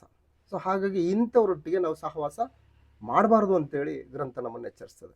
ಸೊ ಹಾಗಾಗಿ ಜಾರರೊಂದಿಗೆ ನಾವು ಸಹವಾಸ ಮಾಡಬಾರ್ದು. ಲೋಭಿಗಳೊಂದಿಗೆ ಅಂತಂದರೆ ಜಿಪುಣರು, ಧನಾಪೇಕ್ಷೆಯುಳ್ಳವರು. ಜಾರರೊಂದಿಗೆ ಅಂತಂದರೆ ವಿವಾಹ ಇಲ್ಲದೆ ಅವಿವಾಹಿತರು ಪರಪುರುಷ ಪರಸ್ತ್ರೀಯೊಂದಿಗೆ ಅಕ್ರಮ ಲೈಂಗಿಕ ಸಂಪರ್ಕವನ್ನು ಹೊಂದಿರುವಂಥವರನ್ನು ಜಾರರು ಎಂಬುದಾಗಿ ಕರೆಯಲಾಗ್ತದೆ. ಸೊ ಹಾಗಾಗಿ ಅಂಥವರೊಟ್ಟಿಗೆ ಮತ್ತು ಲೋಭಿಗಳು ಅಂತಂದರೆ ಜಿಪುಣರು, ಧನಾಪೇಕ್ಷೆಯುಳ್ಳವರು, ವಿಗ್ರಹಾರಾಧಕರೊಂದಿಗೆ. ಅಂದರೆ ದೇವರು ತಾನೇ ಹೇಳಿದ್ದಾನೆ ವಿಮೋಚನಕಾಂಡ ಪುಸ್ತಕ 20ನೇ ಅಧ್ಯಾಯದಲ್ಲಿ ಇಸ್ರಾಯೇಲರಿಗೆ ಕೊಡ್ತಕ್ಕಂತಹ ದಶಾಜ್ಞೆಗಳ ಆ ಆಜ್ಞೆಗಳಲ್ಲಿ ಮೊಟ್ಟ ಮೊದಲನೇ ಆಜ್ಞೆ, ನಾನಲ್ಲದೆ ನಿಮಗೆ ಬೇರೆ ದೇವರುಗಳು ಇರಬಾರದು, ಯಾವ ಆಕಾರವನ್ನು ಮೂರ್ತಿಯನ್ನು ನೀವು ಮಾಡಿಕೊಳ್ಬಾರ್ದು, ಅದಕ್ಕೆ ಅಡ್ಡ ಬೀಳಬಾರ್ದು, ಅದಕ್ಕೆ ನಮಸ್ಕರಿಸಬಾರ್ದು ಅಂತೇಳಿ ದೇವರು ಕಡಾಖಂಡಿತವಾಗಿ ಹೇಳಿರೋದ್ರಿಂದ ವಿಗ್ರಹಾರಾಧಕರೊಂದಿಗೆ ನಾವು ಸಹವಾಸವನ್ನು ನಿವೃತ್ತಿ ಮಾಡ್ಕೋಬೇಕು. ಆಮೇಲೆ ಬೈಯುವವರೊಂದಿಗೆ, ಆಮೇಲೆ ಕುಡಿಕರೊಂದಿಗೆ ಮತ್ತು ಸುಲುಕೊಳ್ಳುವವರೊಂದಿಗೆ ನಾವು ಸಹವಾಸ ಮಾಡಬಾರ್ದು ಅಂತ ಹೇಳ್ತಾರೆ. ಸೊ ಜಾರರು, ಲೋಭಿಗಳು, ವಿಗ್ರಹಾರಾಧಿಕರು, ಬೈಯುವವರು, ಕುಡಿಕರು, ಸುಲುಕೊಳ್ಳುವವರು, ಸೊ ಇವರು ಲೋಕದಲ್ಲಿರ್ತಕ್ಕಂಥವರ ವಿಷಯದಲ್ಲಿ ಕುರಿತು ಮಾತಾಡ್ತಾ ಇಲ್ಲ ಪೌಲ. ಅದಕ್ಕೆ ಹೊರಗಿನವರನ್ನು ಕುರಿತು ಮಾತಾಡ್ತಾ ಇಲ್ಲ, ಕ್ರಿಸ್ತನಲ್ಲಿರುವವರೊಳಗೆ ಇಂಥವ್ರು ಯಾರಾದರೂ ಆಗಿದ್ದರೆ ಅಂಥವರಿಂದ ದೂರವಾಗಿರ್ರಿ ಅಂತ ಹೇಳ್ತಾನೆ. ಸೊ ಅದಕ್ಕೆ ನಾವು ಇದೇ ವಿಷಯವನ್ನು ನಾವು ಗಮನಿಸಿದರೆ ನಿಜಕ್ಕೂ ಇಂಥವರು ಸಭೆಯಲ್ಲಿ ಇರ್ತಾರಾ? ಯಾರು ಅಂಥವರು? ಕುಡಿಕರು, ಜಾರರು, ವಿಗ್ರಹಾರಾಧಕರು, ವ್ಯಭಿಚಾರಿಗಳು, ಕಳ್ಳರು, ಲೋಭಿಗಳು, ಬೈಯುವವರು, ಸುಲುಕೊಳ್ಳುವವರು. ನಿಜಕ್ಕೂ ಇಂಥವರು ಸಭೆಯಲ್ಲಿ ಇರ್ತಾರಾ? ಯಾಕಂದರೆ ಸಭೆ ಪರಿಶುದ್ಧವಾದದ್ದು ಅಂತ ಹೇಳ್ತಾ ಇತ್ತಲ್ವಾ. ಸೊ ಹಾಗಾಗಿ ನಿಜಕ್ಕೂ ಇಂಥವ್ರು ಇರ್ತಾರ ಅಂತಂದರೆ ಇರ್ತಾರೆ. ಸೊ ಹಾಗಾಗಿ ಇವುಗಳ ವಿಷಯದಲ್ಲಿ ದೇವಜನರು ಮಾತಾಡಕೂಡದು, ಇವುಗಳ ಹೆಸರು ಕೂಡ ಎತ್ತಬಾರ್ದು ಅಂತ ಹೇಳ್ತಾನೆ. ಅಂದರೆ ಅನ್ಯಾಯ ಅನ್ನುವಂಥದ್ದಾಗಲಿ ಅಥವಾ ಜಾರತ್ವ ಅನ್ನೋದಾಗಲಿ, ವಿಗ್ರಹಾರಾಧನೆ ಅನ್ನುವಂಥದ್ದಾಗಲಿ, ವ್ಯಭಿಚಾರ ಆಗಲಿ, ಬೈಯೋದಾಗಲಿ, ಸುಲುಕೊಳ್ಳೋದಾಗಲಿ, ಇಂಥ ಒಂದು ವಿಷಯಗಳನ್ನು ಕುರಿತು ಮಾತಾಡಬಾರ್ದು, ಅವುಗಳ ಹೆಸರನ್ನು ಕೂಡ ಎತ್ತಬಾರ್ದು ಅಂತ ಹೇಳ್ತಾರೆ. ಸೊ ಅದನ್ನೇ ನಾವು ಎಫೆಸ ಪತ್ರಿಕೆಯಲ್ಲಿ ನಾವು ಗಮನಿಸ್ತೇವೆ. ಎಫೆಸದವರಿಗೆ ಬರೆದ ಪತ್ರಿಕೆ 5ನೇ ಅಧ್ಯಾಯ 3ರಿಂದ 4ನೇ ವಚನದನ್ನು ನಾವು ಗಮನಿಸಿದ್ರೆ, ಜಾರತ್ವ, ಯಾವ ವಿಧವಾದ ಬಂಡುತನ, ದ್ರವ್ಯಾಶೆ ಇವುಗಳ ಸುದ್ದಿಯಾದರೂ ನಿಮ್ಮಲ್ಲಿರಬಾರ್ದು ಅಂತ ಹೇಳ್ತಾನೆ. ಆಮೇಲೆ ಇವುಗಳಿಗೆ ದೂರವಾಗಿರುವುದೇ ದೇವಜನರಿಗೆ ಯೋಗ್ಯವಾದದ್ದು ಅಂತ ಹೇಳ್ತಾನೆ. ಸೊ 12ನೇ ವಚನದಲ್ಲಿ ವಿಷಯವನ್ನು ಗಮನಿಸಿದ್ರೆ, 12ನೇ ವಚನದಲ್ಲಿ, ಆ ಜನರು ರಹಸ್ಯವಾಗಿ ನಡೆಸುವ ಕೆಲಸಗಳನ್ನು ಕುರಿತು ಮಾತಾಡುವುದಾದರೂ ನಾಚಿಕೆಗೆ ಕಾರಣವಾಗಿದೆ ಅಂತ ಹೇಳ್ತಾನೆ. ಅಂದರೆ ಆ ಆ ಒಂದು ಏನು ಹೇಳ್ತಾನೆ, ರಹಸ್ಯವಾಗಿ ನಡೆಸ್ತಕ್ಕಂತಹ ಈ ಕೆಲಸಗಳು, ಜಾರತ್ವ ಅನ್ನೋದಾಗಲಿ, ಕಳ್ಳತನ ಅನ್ನೋದಾಗಲಿ, ಅಥವಾ ಮೋಸ ಆಗಲಿ, ಇವೆಲ್ಲವೂ ಕೂಡ ಈ ರಹಸ್ಯವಾಗಿ ನಡೆಸ್ತಕ್ಕಂತಹ ಈ ಕೆಲಸಗಳನ್ನು ಕುರಿತು ಮಾತಾಡುವುದು ಕೂಡ ನಾಚಿಕೆಗೆ ಕಾರಣವಾಗಿದೆ ಅಂತ ಹೇಳ್ತಾನೆ. ಸೊ ಹಾಗಾಗಿ ದೇವಜನರು ಇವುಗಳ ಬಗ್ಗೆ ಮಾತಾಡಕೂಡದು, ಇವುಗಳ ಹೆಸರನ್ನು ಕೂಡ ಎತ್ತಬಾರ್ದು ಅಂತ ಹೇಳ್ತಾನೆ. ಸೊ ಹಾಗಾದ್ರೆ ದೇವಜನರು ದೋಚ್ಕೊಳ್ತಾರ? ಆದ್ರೆ ಕೊರಿಂಥ ಸಭೆಯಲ್ಲಿ ಅಂತ ವಾತಾವರಣ ಇದೆ. ದೇವಜನರು ದೋಚ್ಕೊಳ್ತಾ ಇದ್ದಾರೆ. ಸೊ ಹಾಗಾಗಿ ದೇವಜನರು ದೋಚ್ಕೊಳ್ತಾ ಇರೋದ್ರಿಂದಲೇ ಕೊರಿಂಥದಲ್ಲಿ ಅಂತ ಒಂದು ವಾತಾವರಣ, ಕೊರಿಂಥದಲ್ಲಿರುವಂತಹ ಕ್ರಿಸ್ತನ ಸಭೆಯಲ್ಲಿ ಅಂತ ಒಂದು ವಾತಾವರಣ ಇದ್ದಿದ್ರಿಂದಲೇ ಅಲ್ಲಿ ನಾವು ಪೌಲನ ಒಂದು ಎಚ್ಚರಿಕೆ ಮಾತನ್ನು ನಾವು ಗಮನಿಸ್ತೇವೆ. ಏನ ಎಚ್ಚರಿಕೆ ಮಾತು ಅನ್ನೋದನ್ನು ಒಂದು ಸಾರಿ ಗಮನಿಸಿದ್ರೆ, ನಿಮ್ಮಲ್ಲಿ ಒಬ್ಬರ ಮೇಲೊಬ್ಬರು ಜಗಳ ಇದೆ, ಭೇದ ಇದೆ. ಆದರೆ ನೀವು ಏನು ಮಾಡ್ತಾ ಇದ್ದೀರಿ ಅಂತಂದರೆ, ಅದನ್ನು ಬಗೆಹರಿಸಿಕೊಳ್ಳೋದಕ್ಕೋಸ್ಕರ ನೀವು ದೇವಜನರ ಮುಂದೆ ಹೋಗದೆ ಎಲ್ಲಿ ಹೋಗ್ತಾ ಇದ್ದೀರಿ? ಲೋಕಕ್ಕೆ ಹೋಗ್ತಾ ಇದ್ದೀರಿ, ಲೋಕದಲ್ಲಿರ್ತಕ್ಕಂಥ ಮನುಷ್ಯರ ಮುಂದೆ ಹೋಗ್ತಾ ಇದ್ದೀರಿ. ಸೊ ಹಾಗಾಗಿ ಈ ರೀತಿಯಾದಂಥ ದೋಚ್ಕೊಳ್ಳೋದು ಅನ್ನುವಂಥದ್ದೇ ಇರಬಾರ್ದು ಸಭೆಯಲ್ಲಿ. ಯಾಕಂದ್ರೆ ನಾವೆಲ್ಲರೂ ಒಂದೇ ದೇಹಕ್ಕೆ ಸೇರಿದಂಥ ಅಂಗಾಂಗಗಳು, ಒಂದೇ ಕುಟುಂಬದಲ್ಲಿ ಕ್ರಿಸ್ತನ ರಕ್ತದಲ್ಲಿ ರಕ್ತ ಸಂಬಂಧಿಗಳು. ಸೊ ಹಾಗಾಗಿ ಈ ರೀತಿಯಾಗಿರ್ತಕ್ಕಂಥ ಸಂಬಂಧ ಸಹವಾಸದಲ್ಲಿರ್ತಕ್ಕಂಥವ್ರು ಒಬ್ಬರ ಮೇಲೊಬ್ಬರು ಬೈಯೋದಾಗಲಿ ದೋಚ್ಕೊಳ್ಳೋದಾಗಲಿ ಇರಲೇಬಾರ್ದು. ಆದರೆ ಕೊರಿಂಥ ಸಭೆಯಲ್ಲಿ ಅಂಥ ವಾತಾವರಣ ಇದೆ. ಕೊರಿಂಥದವ್ರಿಗೆ ಬರೆದ ಮೊದಲನೇ ಪತ್ರಿಕೆ 6ನೇ ಅಧ್ಯಾಯದಲ್ಲಿ ನಾವು ಈ ವಿಷಯವನ್ನು ಗಮನಿಸ್ತೀವಿ ನಾವು. ಸೊ ಹಾಗಾಗಿ ಇಂಥ ಒಂದು ಪರಿಸ್ಥಿತಿ ಇದೆ ಅಂತೇಳ್ಬಿಟ್ಟು ಪೌಲ ಕೊರಿಂಥದಲ್ಲಿರ್ತಕ್ಕಂತಹ ದೇವಜನರ ವಿಷಯದಲ್ಲಿ ಪ್ರಸ್ತಾಪ ಮಾಡುವಂಥದ್ದನ್ನು ನಾವು ಗಮನಿಸ್ತೇವೆ. ಸೊ ಹಾಗಾದರೆ ಸಹೋದರನೊಬ್ಬನು ಇಂಥ ಪಾಪವನ್ನು ಮಾಡಿದರೆ ಸಹವಾಸ ವಿಷಯದಲ್ಲಿ ಏನಾಗಿರಬೇಕು? ದೂರವಾಗಿರಬೇಕು ಅಂತ ಹೇಳ್ತಾನೆ. ಸಹವಾಸ ವಿಷಯದಲ್ಲಿ ದೂರವಾಗಿರಬೇಕು. ಸೊ ಇಂಥವರೊಂದಿಗೆ ಊಟನೂ ಕೂಡ ಮಾಡಬಾರ್ದು ಅಂತ ಹೇಳ್ತಾನೆ. ಅದನ್ನೊಂದು ಸರಿ ಗಮನಿಸೋಣ. ಕೊರಿಂಥದವರಿಗೆ ಬರೆದ ಮೊದಲನೇ ಪತ್ರಿಕೆ 6ನೇ ಅಧ್ಯಾಯ, ಕೊರಿಂಥದವರಿಗೆ ಬರೆದ ಮೊದಲನೇ ಪತ್ರಿಕೆ 6ನೇ ಅಧ್ಯಾಯ 6ನೇ ವಚನದಿಂದ 8ರಿಂದ 10ನೇ ವಚನದವರೆಗೆ ನಾವು ಗಮನಿಸಿದ್ರೆ ಇಲ್ಲಿ ಯಾರ್ಯಾರು ಅಂತ ಹೇಳ್ಬಿಟ್ಟು ಹೇಳ್ತಾ ಇದ್ದಾನೆ. ಸೊ ಅದೇ 5ನೇ ಅಧ್ಯಾಯಕ್ಕೆ ಬಂದರೆ, ಕೊರಿಂಥದವರಿಗೆ ಬರೆದ ಮೊದಲನೇ ಪತ್ರಿಕೆ 5ನೇ ಅಧ್ಯಾಯ 9ರಿಂದ 11ನೇ ವಚನದಲ್ಲಿ, ಜಾರರ ಸಹವಾಸ ಮಾಡಬಾರದೆಂದು ನನ್ನ ಪತ್ರಿಕೆಯಲ್ಲಿ ಬರೆದಿದ್ದೇನಷ್ಟೇ. ಈ ಲೋಕದಲ್ಲಿರುವ ಜಾರರು ಲೋಭಿಗಳು, ಸುಲುಕೊಳ್ಳುವವರು, ವಿಗ್ರಹಾರಾಧಕರು, ಇವರ ಸಹವಾಸವನ್ನು ಬಿಡಬೇಕೆಂದು ನನ್ನ ತಾತ್ಪರ್ಯ ಅಲ್ಲ. ಹಾಗೆ ಬಿಡಬೇಕಾದ್ರೆ ನೀವು ಈ ಲೋಕವನ್ನೇ ಬಿಟ್ಟು ಹೋಗಬೇಕಾಗುವುದು. ಆದರೆ ಕ್ರೈಸ್ತ ಸಹೋದರ ನೆನೆಸಿಕೊಂಡವನು ಜಾರನಾದರೂ, ಲೋಭಿಯಾದರೂ, ವಿಗ್ರಹಾರಾಧಕನಾದರೂ, ಬೈಯುವವನಾದರೂ, ಕುಡಿಕನಾದರೂ, ಸುಲುಕೊಳ್ಳುವವನಾದರೂ ಆಗಿದ್ದ ಪಕ್ಷದಲ್ಲಿ ಅವನ ಸಹವಾಸ ಮಾಡಬಾರದು, ಅಂಥವನ ಸಂಗಡ ಊಟ ಮಾಡಲೂಬಾರದು ಎಂದು ಬರೆದಿದ್ದೆನು ಅಂತ ಹೇಳ್ತಾನೆ. ಸೊ ಹಾಗಾಗಿ ಸಹೋದರನಾದವನೊಬ್ಬನು ಇಂತಹ ಪಾಪವನ್ನು ಮಾಡಿದರೆ ಅವನು ಸಹವಾಸದ ವಿಷಯದಲ್ಲಿ ದೂರವಾಗಿರಬೇಕು, ಇಂಥವರೊಂದಿಗೆ ಊಟ ಮಾಡಲು ಕೂಡದು ಅಂತ ಹೇಳ್ತಾನೆ. ಸೊ ಹಾಗಾದರೆ ಯಾವ ಊಟ ಇದು? ಕ್ರಿಸ್ತನ ಮೇಜಿನಲ್ಲಿ ಮಾಡುವಂಥ ಊಟ, ಕರ್ತನ ಭೋಜನದಲ್ಲಿ ಕೂಡ ಅಂಥವರೊಟ್ಟಿಗೆ ನಾವು ಪಾಲು ತೆಗೆದುಕೊಳ್ಳಕೂಡದು ಅಂತೇಳಿ ಗ್ರಂಥ ನಮ್ಮನ್ನು ಎಚ್ಚರಿಸಿದೆ. ಯಾಕಿಷ್ಟೊಂದು ಕಠಿಣವಾಗಿ ದೇವರು ಮಾತಾಡ್ತಾ ಇದ್ದಾನೆ ಅಂತಂದರೆ, ಸಭೆ ಅನ್ನುವಂಥದ್ದು ಪರಿಶುದ್ಧವಾದದ್ದು. ಇದು ಕಳಂಕ, ಸುಕ್ಕು ಮುಂತಾದದ್ದೊಂದು ಇರಬಾರ್ದೆಂಬುದಾಗಿ ಕರ್ತನಾದ ಯೇಸು ಕ್ರಿಸ್ತನು ಏನು ಮಾಡ್ತಾ ಇದ್ದಾನೆ ಅಂತಂದರೆ, ವಾಕ್ಯೋಪದೇಶವೆಂಬ ಜಲಸ್ನಾನವನ್ನು ಮಾಡಿಸಿ ಇದನ್ನು ಶುದ್ಧ ಮಾಡ್ತಾ ಇದ್ದಾನೆ. ಪರಿಶುದ್ಧವಾದಂಥ ರಕ್ತದಿಂದ ಈ ಸಭೆಯನ್ನು ಕೊಂಡುಕೊಂಡಿರೋದ್ರಿಂದ ಸಭೆಯ ವಿಷಯದಲ್ಲಿ, ಸಭೆಯ ಸಹವಾಸದ ವಿಷಯದಲ್ಲಿ ನಾವು ಬಹಳ ಎಚ್ಚರಿಕೆಯಿಂದ ಇರಬೇಕೆಂಬುದಾಗಿ ಸತ್ಯವೇದ ನಮ್ಮನ್ನು ಎಚ್ಚರಿಸ್ತದೆ. ಸೊ ಹಾಗಾಗಿ ಯಾರೊಟ್ಟಿಗೆ ನಾವು ಸಹವಾಸ ಮಾಡಬಾರ್ದು ಅಂತಂದರೆ, ಅಪೋಸ್ತಲರ ಬೋಧನೆಗೆ ವಿರುದ್ಧವಾಗಿರುವವರೊಂದಿಗೆ ಸಹವಾಸ ಮಾಡಬಾರ್ದು ಅಂತ ಹೇಳ್ತಾನೆ. ಯಾಕೆ ಅಂತಂದರೆ ಬೋಧನೆ ಅನ್ನುವಂಥದ್ದು ಬಹಳ ಮುಖ್ಯ. ಸೊ ಅದಕ್ಕೆ ಸತ್ಯವೇದದಲ್ಲಿ ನಾವು ಗಮನಿಸ್ತೀವಿ, ನಿಮ್ಮಲ್ಲಿ ಬಹುಮಂದಿ ಬೋಧಕರಾಗಬೇಡ್ರಿ ಅಂತ ಹೇಳ್ತಾನೆ. ಯಾಕೆ ಅಂತಂದರೆ ಬೋಧಕರಾದಂಥವರಿಗೆ ಕಠಿಣವಾದ ತೀರ್ಪಿದೆ ಅಂತ ಹೇಳ್ತಾನೆ. ಯಾಕೆ ಕಠಿಣ ಅಂತಂದರೆ, ಒಬ್ಬ ವ್ಯಕ್ತಿ ಬೋಧನೆಯನ್ನು ಕೇಳುವುದರ ಮೂಲಕವೇ ನಿತ್ಯತ್ವವನ್ನು ಸ್ವತಂತ್ರಿಸಿಕೊಳ್ಳೋದಕ್ಕೆ ಸಾಧ್ಯ ಇದೆ. ಸೊ ಹಾಗಾಗಿ ದೇವರ ವಾಕ್ಯಕ್ಕೆ ಯಾವುದೊಂದನ್ನು ಕೂಡ ನೀವು ಸೇರಿಸಬಾರ್ದು ಮತ್ತು ಅದರೊಳಗಿಂದ ಯಾವುದೊಂದನ್ನು ಕೂಡ ತೆಗಿಬಾರ್ದು ಎಂಬುದಾಗಿ ಗ್ರಂಥ ನಮಗೆ ಕರೆ ಕೊಡ್ತದೆ. ಸೊ ಹಾಗಾಗಿ ವಾಕ್ಯ ಬೋಧಿಸುವಂತಹ ಬೋಧಕರ ವಿಷಯದಲ್ಲಿ ಅವರ ಬೋಧನೆ ಏನಾಗಿರ್ಬೇಕಂತಂದರೆ ಅದು ಅಪೋಸ್ತಲರ ಬೋಧನೆ ಆಗಿರಬೇಕು ಅಂತ ಹೇಳ್ತಾನೆ. ದೇವರ ಬೋಧನೆಯನ್ನೇ ಯಥಾವತ್ತಾಗಿ ಕ್ರಿಸ್ತನು ಬೋಧಿಸ್ತಾ ಇದ್ದಾನೆ. ಕ್ರಿಸ್ತನ ಬೋಧನೆಯನ್ನೇ ಪರಿಶುದ್ಧಾತ್ಮನು ಅಪೋಸ್ತಲರ ಮೂಲಕವಾಗಿ ಬೋಧಿಸ್ತಾ ಇದ್ದಾನೆ. ಸೊ ಹಾಗಾಗಿ ಬೋಧನೆ ಯಾರ್ದಾಗಿರ್ಬೇಕು ಅಂತಂದರೆ ಅದು ಅಪೋಸ್ತಲರ ಬೋಧನೆ ಅಂತ ಹೇಳ್ತಾನೆ. ಅಪೋಸ್ತಲರ ಕೃತ್ಯಗಳ ಪುಸ್ತಕ 2ನೇ ಅಧ್ಯಾಯದಲ್ಲಿ ಅಲ್ಲಿ ಹೆಚ್ಚು ಕಡಿಮೆ 3,000 ಜನರು ದೀಕ್ಷಾ ಸ್ನಾನ ಹೊಂದಿದ ಮೇಲೆ ಅವರೆಲ್ಲರೂ ಏನು ಮಾಡ್ತಾ ಇದ್ರು ಅಂತಂದರೆ, ಅವರು ಮೊಟ್ಟ ಮೊದಲನೇದಾಗಿ ಸಹೋದರರ ಅನ್ಯೋನ್ಯತೆಯಲ್ಲಿಯೂ, ಆಮೇಲೆ ಅಪೋಸ್ತಲರ ಬೋಧನೆಯನ್ನು ಕೇಳುವುದರಲ್ಲಿಯೂ, ರೊಟ್ಟಿ ಮುರಿಯುವುದರಲ್ಲಿಯೂ, ಪ್ರಾರ್ಥನೆಗಳಲ್ಲಿಯೂ ನಿರತರಾಗಿದ್ರು ಅಂತ ಹೇಳ್ತಾರೆ. ಸೊ ಹಾಗಾಗಿ ಅವರು ಅಪೋಸ್ತಲರ ಬೋಧನೆಯನ್ನು ಕೇಳಬೇಕು. ಆ ಅಪೋಸ್ತಲರ ಬೋಧನೆಗೆ ವಿರುದ್ಧವಾಗಿರುವವರೊಂದಿಗೆ ಸಹವಾಸ ಯಾವುದೇ ಕಾರಣಕ್ಕೂ ಮಾಡಬಾರ್ದು ಅಂತ ಹೇಳ್ತದೇನಂತಂದರೆ, ಇದು ನಾವು ತೀವ್ರವಾಗಿ ಆಲೋಚನೆ ಮಾಡಬೇಕನ್ನಂಥ ಒಂದು ಸಂಗತಿಯಾಗಿದೆ.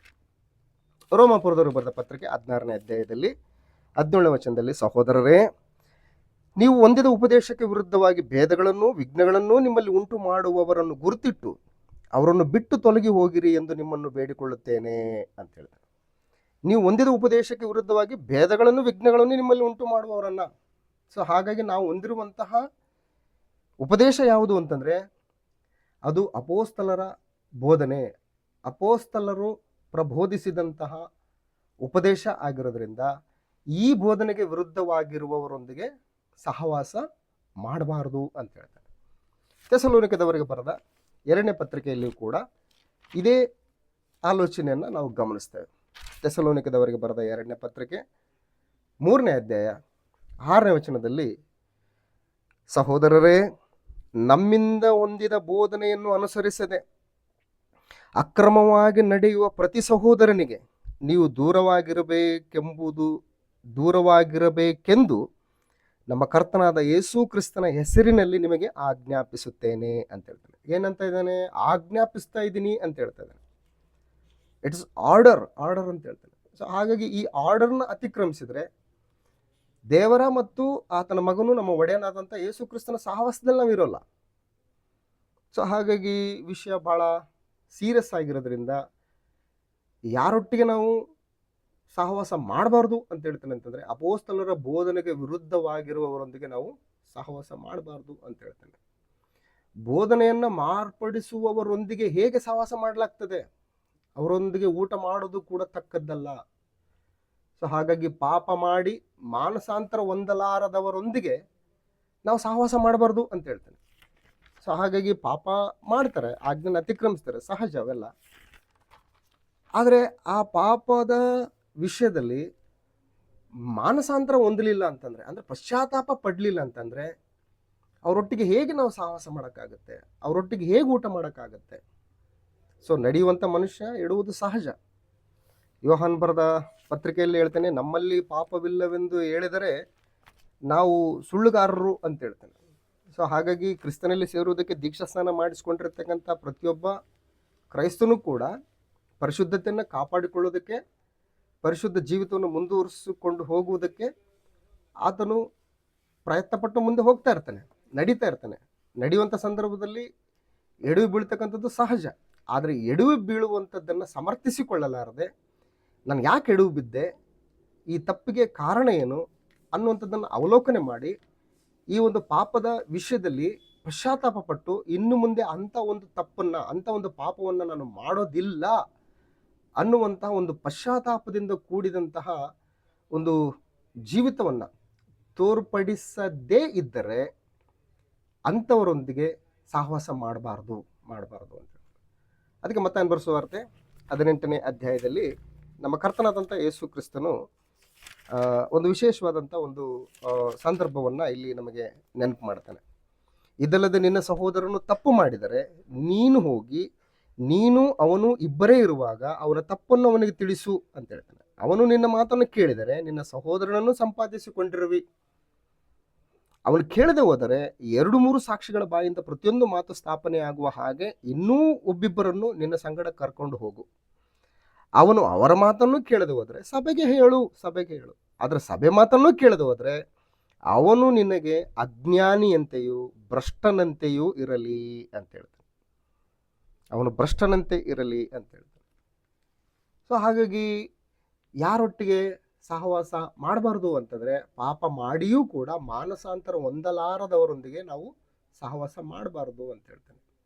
ಸೊ ಒಂದು ವೇಳೆ ಮಾನಸಾಂತರ ಹೊಂದಿದರೆ ಕ್ಷಮಿಸಿ ಏನು ಮಾಡಬೇಕು? ಆಧರಿಸಬೇಕು.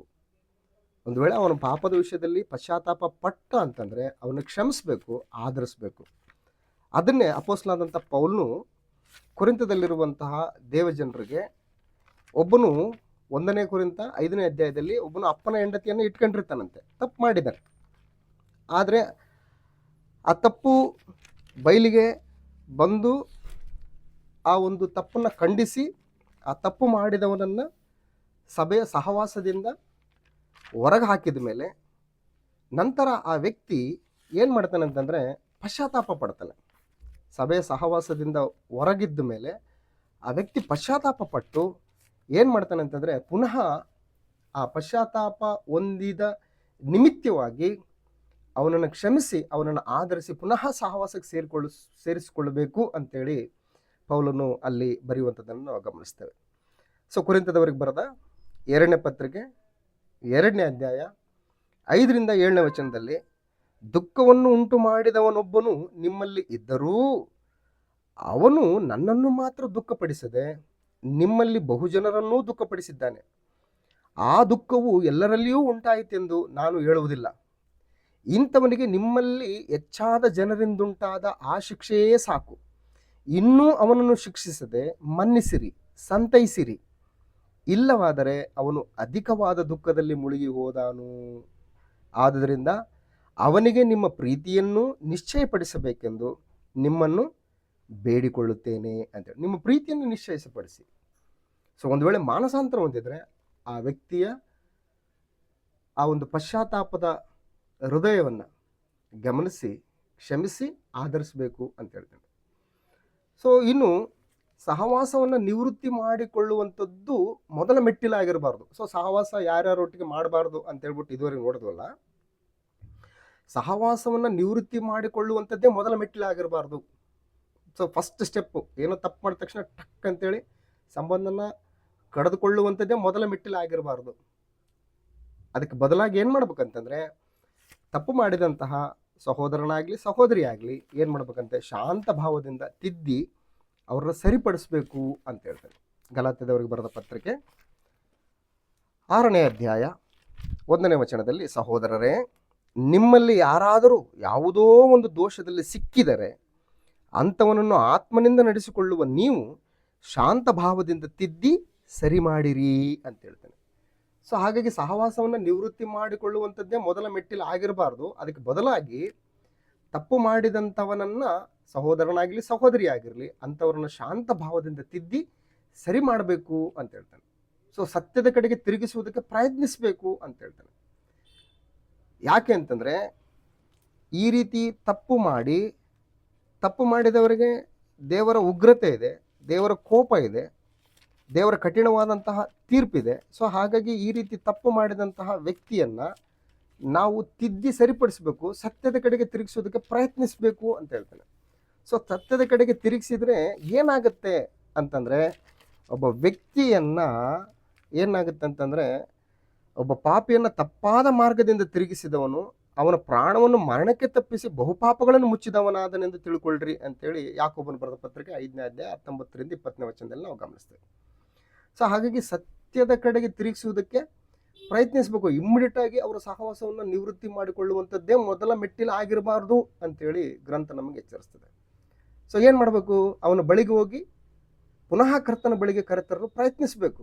ತಪ್ಪು ಮಾಡ್ತಾರೆ, ಇವತ್ತು ನಾನೇ ತಪ್ಪು ಮಾಡಿರ್ಬೋದು, ನೀವೇ ತಪ್ಪು ಮಾಡಿರ್ಬೋದು, ಇನ್ನೊಬ್ರು ಯಾರೇ ತಪ್ಪು ಮಾಡಿರ್ಬೋದು. ಸೊ ಹಂಗಂತೇಳ್ಬಿಟ್ಟು ಟಕ್ ಅಂತೇಳಿ ಸಹವಾಸವನ್ನು ನಿವೃತ್ತಿ ಮಾಡಿಕೊಳ್ಳುವಂಥದ್ದಲ್ಲ.